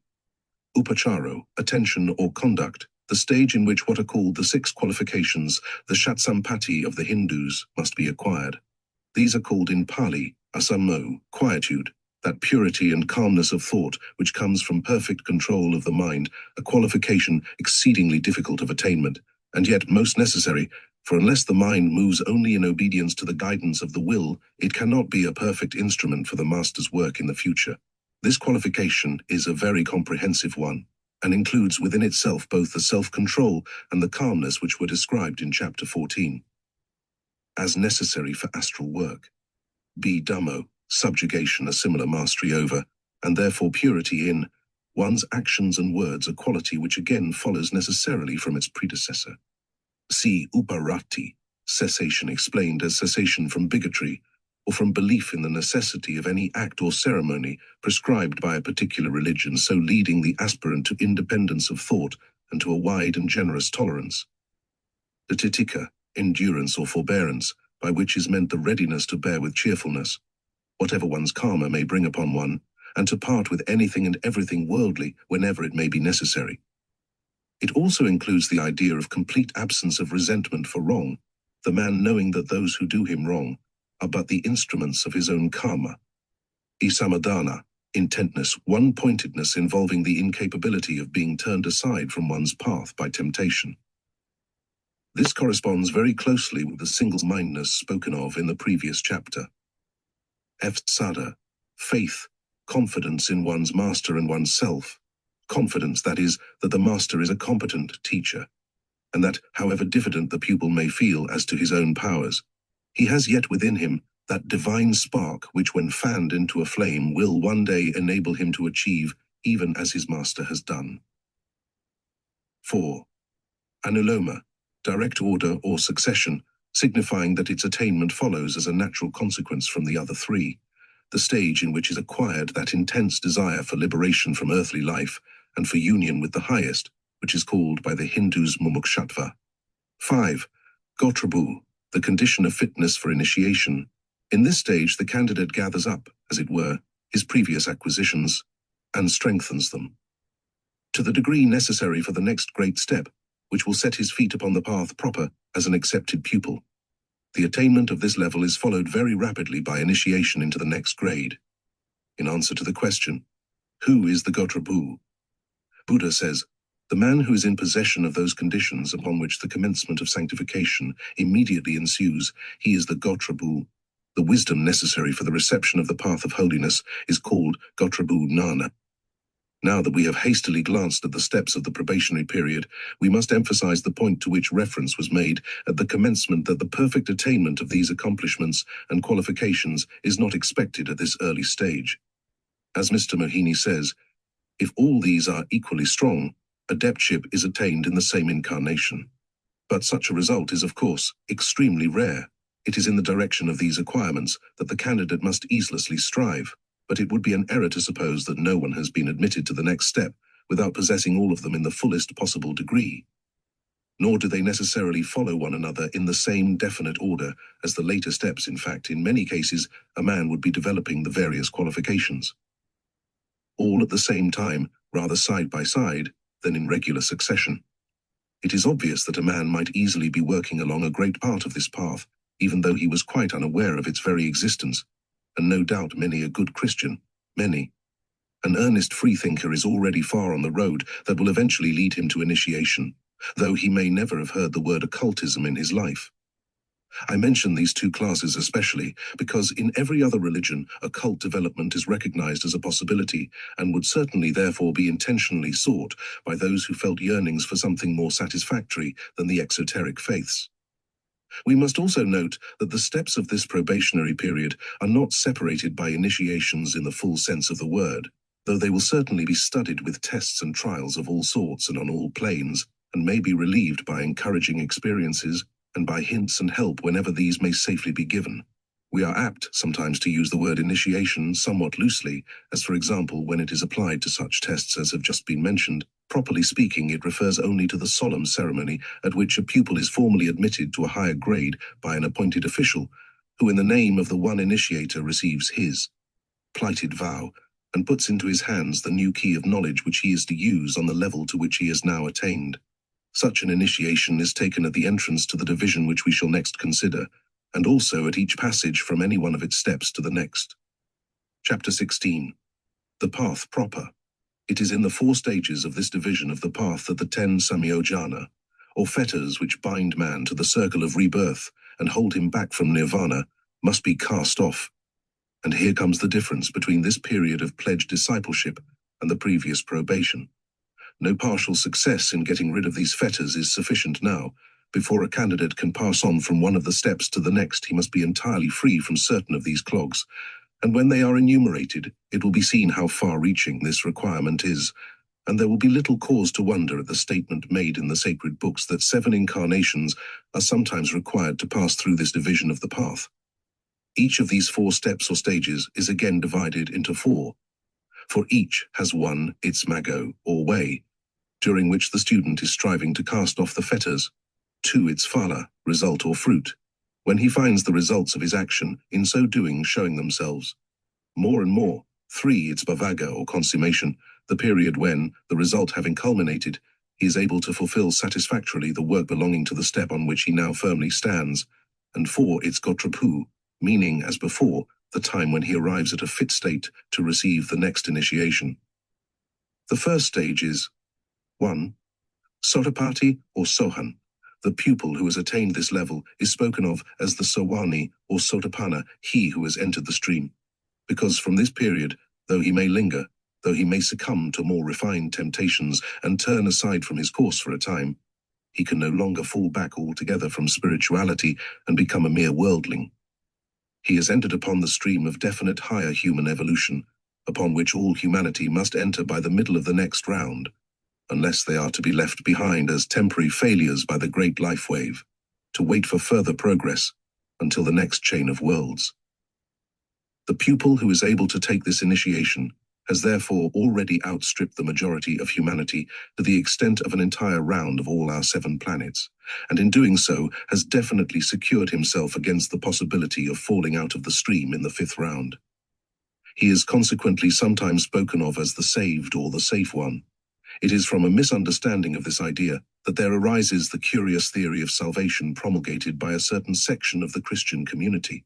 The Aeonian salvation of which some of its documents speak is not, as has been blasphemously supposed by the ignorant, from eternal torture, but simply from wasting the rest of this scion or dispensation by falling out of its line of progress. This also is the meaning, naturally, of the celebrated clause in the Athanasian Creed, "Whosoever will be saved, before all things it is necessary that he hold the Catholic faith." The fetters which he must cast off before he can pass into the next stage are 2. Vichikicha, doubt or uncertainty, 3. Silabata paramasa, superstition. The first of these is the I am I consciousness, which is connected with the personality, is nothing but an illusion, and must be got rid of at the very first step of the real upward path. But to cast off this fetter completely means even more than this, for it involves the realization of the fact that the individuality also is in very truth one with the all, that it can therefore never have any interests opposed to those of its brethren, and that it is most truly progressing when it most assists the progress of others. For the very sign and seal of the attainment of the Sotapati level is the first entrance of the pupil into the plane next above the mental, that which we usually call the Buddhic. It may be, nay, it will be the merest touch of the lowest subplane of that stupendously exalted condition that the pupil can as yet experience, even with his master's help. But even that touch is something that can never be forgotten, something that opens a new world before him and entirely revolutionizes his feelings and conceptions. Then, for the first time, by means of the extended consciousness of that plane, he truly realizes the underlying unity of all, not as an intellectual conception merely, but as a definite fact that is patent to his opened eyes. Then first he really knows something of the world in which he lives. Then first he gets some slight glimpse of what the love and compassion of the great masters must be. As to the second letter, a word of caution is necessary. We who have been trained in European habits of thought are unhappily so familiar with the idea that a blind, unreasoning adhesion to certain dogmas may be claimed from a disciple, that on hearing that occultism considers doubt as an obstacle to progress, we are likely to suppose that it also requires the same unquestioning faith from its followers as modern superstitions do. No idea could be more entirely false. It is true that doubt, or rather uncertainty, on certain questions is a bar to spiritual progress. But the antidote to that doubt is not blind faith, which is itself considered as a fetter, as will presently be seen, but the certainty of conviction founded on individual experiment or mathematical reasoning. While a child doubted the accuracy of the multiplication table, he would hardly acquire proficiency in the higher mathematics, but his doubts could be satisfactorily cleared up only by his attaining a comprehension, founded on reasoning or experiment, that the statements contained in the table are true.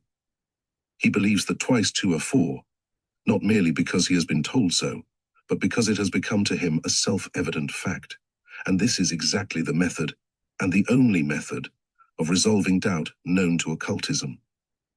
Vichikicha has been defined as doubt of the doctrines of karma and reincarnation, and of the efficacy of the method of attaining the highest good by this path of holiness, and the casting off of this samyojana is the arriving at absolute certainty, based either upon personal first-hand knowledge or upon reason, that the occult teaching upon these points is true.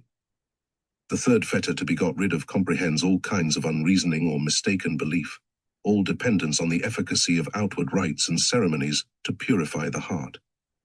He who would cast it off must learn to depend upon himself alone, not upon others, nor upon the outer husk of any religion. The first 3 fetters are in a coherent series, the difference between individuality and personality being fully realized. It is then possible to some extent to appreciate the actual course of reincarnation, and so as to dispel all doubt on that head. This done, the knowledge of the spiritual permanence of the true ego gives rise to reliance on one's own spiritual strength, and so dispels superstition. 2. Sakadagami. The pupil who has entered upon this second stage is spoken of as a Sakridagamin, the man who returns but once, as signifying that a man who has reached this level should need but one more incarnation before attaining arahatship. At this step no additional fetters are cast off, but the pupil is occupied in reducing to a minimum those which still enchain him. It is, however, usually a period of considerable psychic and intellectual advancement. If what are commonly called psychic faculties have not been previously acquired, they must be developed at this stage, as without them it would be impossible to assimilate the knowledge which must now be given, or to do the higher work for humanity in which the pupil is now privileged to assist. He must have the astral consciousness at his command during his physical waking life, and during sleep the heaven world will be open before him for the consciousness of a man, when away from his physical body, is always one stage higher than it is while he is still burdened with the house of flesh. 3. Anagami. The anagamin, he who does not return, is so called because, having reached this stage, he ought to be able to attain the next one in the life he is then living. He enjoys, while moving through the round of his daily work, all the splendid possibilities of progress given by the full possession of the priceless faculties of the heaven world, and when he leaves his physical vehicle at night, he enters once more into the wonderfully widened consciousness that belongs to the buddhi. In this step, he finally gets rid of any lingering remains of the two fetters of 4. Kamaraga, attachment to the enjoyment of sensation typified by earthly love, and 5. Patiga, all possibility of anger or hatred. The student who has cast off these fetters can no longer be swayed by the influence of his senses, either in the direction of love or hatred, and is free from either attachment to or impatience of physical plane conditions. Here again we must guard against a possible misconception, one with which we frequently meet. The purest and noblest human love never dies away, is never in any way diminished by occult training. On the contrary, it is increased and widened until it embraces all with the same fervor, which at first was lavished on one or two. But the student does in time rise above all considerations connected with the mere personality of those around him, and so is free from all the injustice and partiality which ordinary love so often brings in its train. Nor should it for a moment be supposed that in gaining this wide affection for all he loses the especial love for his closer friends. The unusually perfect link between Ananda and the Buddha, as between St. John and Jesus, is on record to prove that on the contrary this is enormously intensified, and the tie between a master and his pupils is stronger far than any earthly bond. For the affection which flourishes upon the path of holiness is an affection between egos, and not merely between personalities. Therefore, it is strong and permanent, without fear of diminution or fluctuation, for it is that perfect love which casteth out fear. 4. Arahat, the venerable, the perfect, on. Attaining this level, the aspirant constantly enjoys the consciousness of the Buddhic plane and is able to use its powers and faculties while still in the physical body. And when he leaves that body in sleep or trance, he passes at once into the unutterable glory of the nirvanic plane. In this stage, the occultist must cast off the last remnants of the 5 remaining fetters, which are 6. Ruparaga, desire for beauty of form or for physical existence in a form, even including that in the heaven world. 7. Aruparaga, desire for formless life.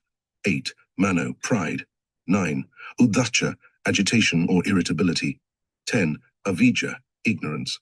On this we may remark that the casting off of Ruparaga involves not only getting rid of desire for earthly life, however grand or noble that life may be, and astral or devachanic life, however glorious, but also of all liability to be unduly influenced or repelled by the external beauty or ugliness of any person or thing. Aruparaga, desire for life, either in the highest and formless planes of the heaven world, or in the still more exalted Buddhic plane, would be merely a higher and less sensual form of selfishness, and must be cast off just as much as the lower. Uddhacha really means liability to be disturbed in mind, and a man who had finally cast off this fetter would be absolutely unruffled by anything whatever that might happen to him, perfectly impervious to any kind of attack upon his dignified serenity. The getting rid of ignorance, of course, implies the acquisition of perfect knowledge, practical omniscience, as regards our planetary chain. When all the fetters are finally cast off, the advancing ego reaches the 5th stage, the stage of full adeptship, and becomes 5. Asekha, the one who has no more to learn, again, as regards our planetary chain. It is quite impossible for us to realize at our present level what this attainment means. All the splendor of the nirvanic plane lies open before the waking eyes of the adept, while when he chooses to leave his body, he has the power to enter upon something higher still, a plane, which to us is the merest name. As Professor Rhys-Davids explains, he is now free from all sin, he sees and values all things in this life at their true value, all evil being rooted from his mind. He experiences only righteous desires for himself, and tender pity and regard and exalted love for others. To show how little he has lost the sentiment of love, we read in the Metta Sutta of the state of mind, of one who stands at this level as a mother loves, who even at the risk of her own life protects her only son. Such love let there be toward all beings. Let goodwill without measure prevail in the whole world. above, below, around, unstinted, unmixed with any feeling of differing or opposing interests. When a man remains steadfastly in this state of mind all the while, whether he be standing or walking, sitting or lying down, then is come to pass the saying which is written, even in this life has holiness been found. Chapter 17. What lies beyond? Beyond this period it is obvious that we can know nothing of the new qualifications required for the still higher levels, which yet lie before the perfect man. It is abundantly clear, however, that when a man has become a seeker, he has exhausted all the possibilities of moral development, so that further advancement for him can only mean still wider knowledge and still more wonderful spiritual powers. We are told that when man has thus attained his spiritual majority, whether in the slow course of evolution or by the shorter path of self-development, he assumes the fullest control of his own destinies and makes choice of his future line of evolution among 7 possible paths which he sees opening before him. Naturally, at our present level, we cannot expect to understand much about these, and the faint outline of some of them, which is all that can be sketched in for us, conveys very little to the mind, except that most of them take the adept altogether away from our earth chain, which no longer affords sufficient scope for his evolution. One path is that of those who, as the technical phrase goes, accept nirvana, through what incalculable eons they remain in that sublime condition. For what work they are preparing themselves, what will be their future line of evolution, are questions upon which we know nothing. And indeed, if information upon such points could be given, it is more than likely that it would prove quite incomprehensible to us at our present stage. But this much at least we may grasp, that the blessed state of nirvana is not, as some have ignorantly supposed, a condition of blank nothingness, but on the contrary of far more intense and beneficent activity, and that ever as man rises higher in the scale of nature his possibilities become greater, his work for others ever grander and more far-reaching, and that infinite wisdom and infinite power mean for him only infinite capacity for service, because they are directed by infinite love. Another class chooses a spiritual evolution not quite so far removed from humanity, for though not directly connected with the next chain of our system, it extends through 2 long periods, corresponding to its first and second rounds, at the end of which time they also appear to accept nirvana, but at a higher stage than those previously mentioned. Others join the Deva evolution, whose progress lies along a grand chain consisting of 7 chains like ours, each of which to them is as one world. This line of evolution is spoken of as the most gradual and therefore the least arduous of the 7 courses, but though it is sometimes referred to in the books as yielding to the temptation to become a god, it is only in comparison with the sublime height of renunciation of the Nirmanakaya that it can be spoken of in this half-disparaging manner, for the adept who chooses this course has indeed a glorious career before him, and though the path which he selects is not the shortest, it is nevertheless a very noble one. Yet another group are the Nirmanakayas, those who, declining all these easier methods, choose the shortest but steepest path to the heights which still lie before them.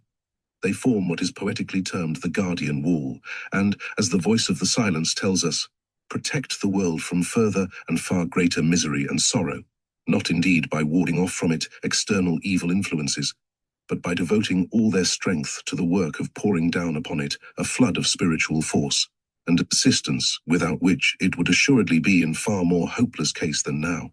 Yet again, there are those who remain even more directly in association with humanity, and continue to incarnate among it, choosing the path which leads through the 4 stages of what we have called above the official period. And among these are the masters of wisdom, those from whom we who study theosophy have learnt such fragments as we know of the mighty harmony of evolving nature. But it would seem that only a certain comparatively small number adopt this course, probably only so many as are necessary for the carrying on of this physical side of the work.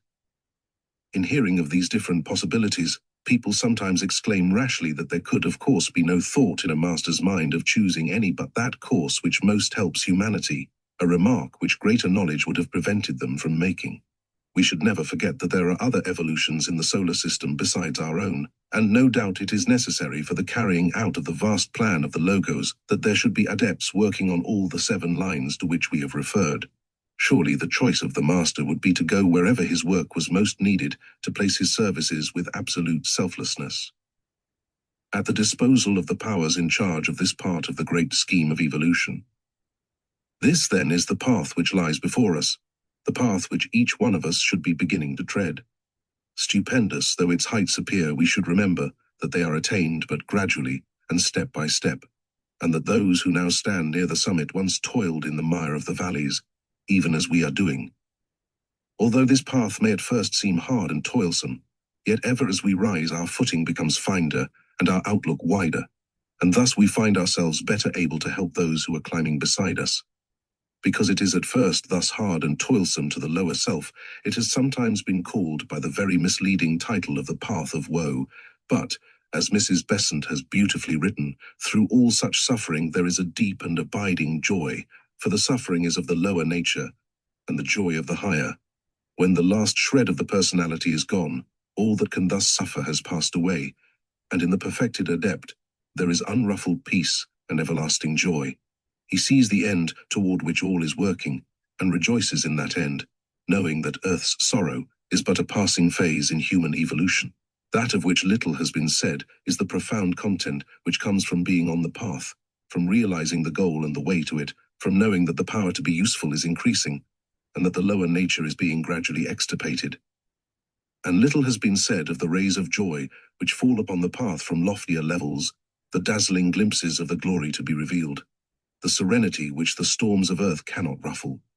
To anyone who has entered on the path, all other ways have lost their charm, and its sorrows have a deeper bliss than the best joys of the lower world. Let no man therefore despair because he thinks the task too great for him. What man has done, man can do, and just in proportion as we extend our aid to those whom we can help, so will those who have already attained be able in their turn to help us. So from the lowest to the highest, we who are treading the steps of the path are bound together by one long chain of mutual service, and none need feel neglected or alone, for though sometimes the lower flights of the great staircase may be wreathed in mist, we know that it leads up to happier regions and purer air, where the light is always shining.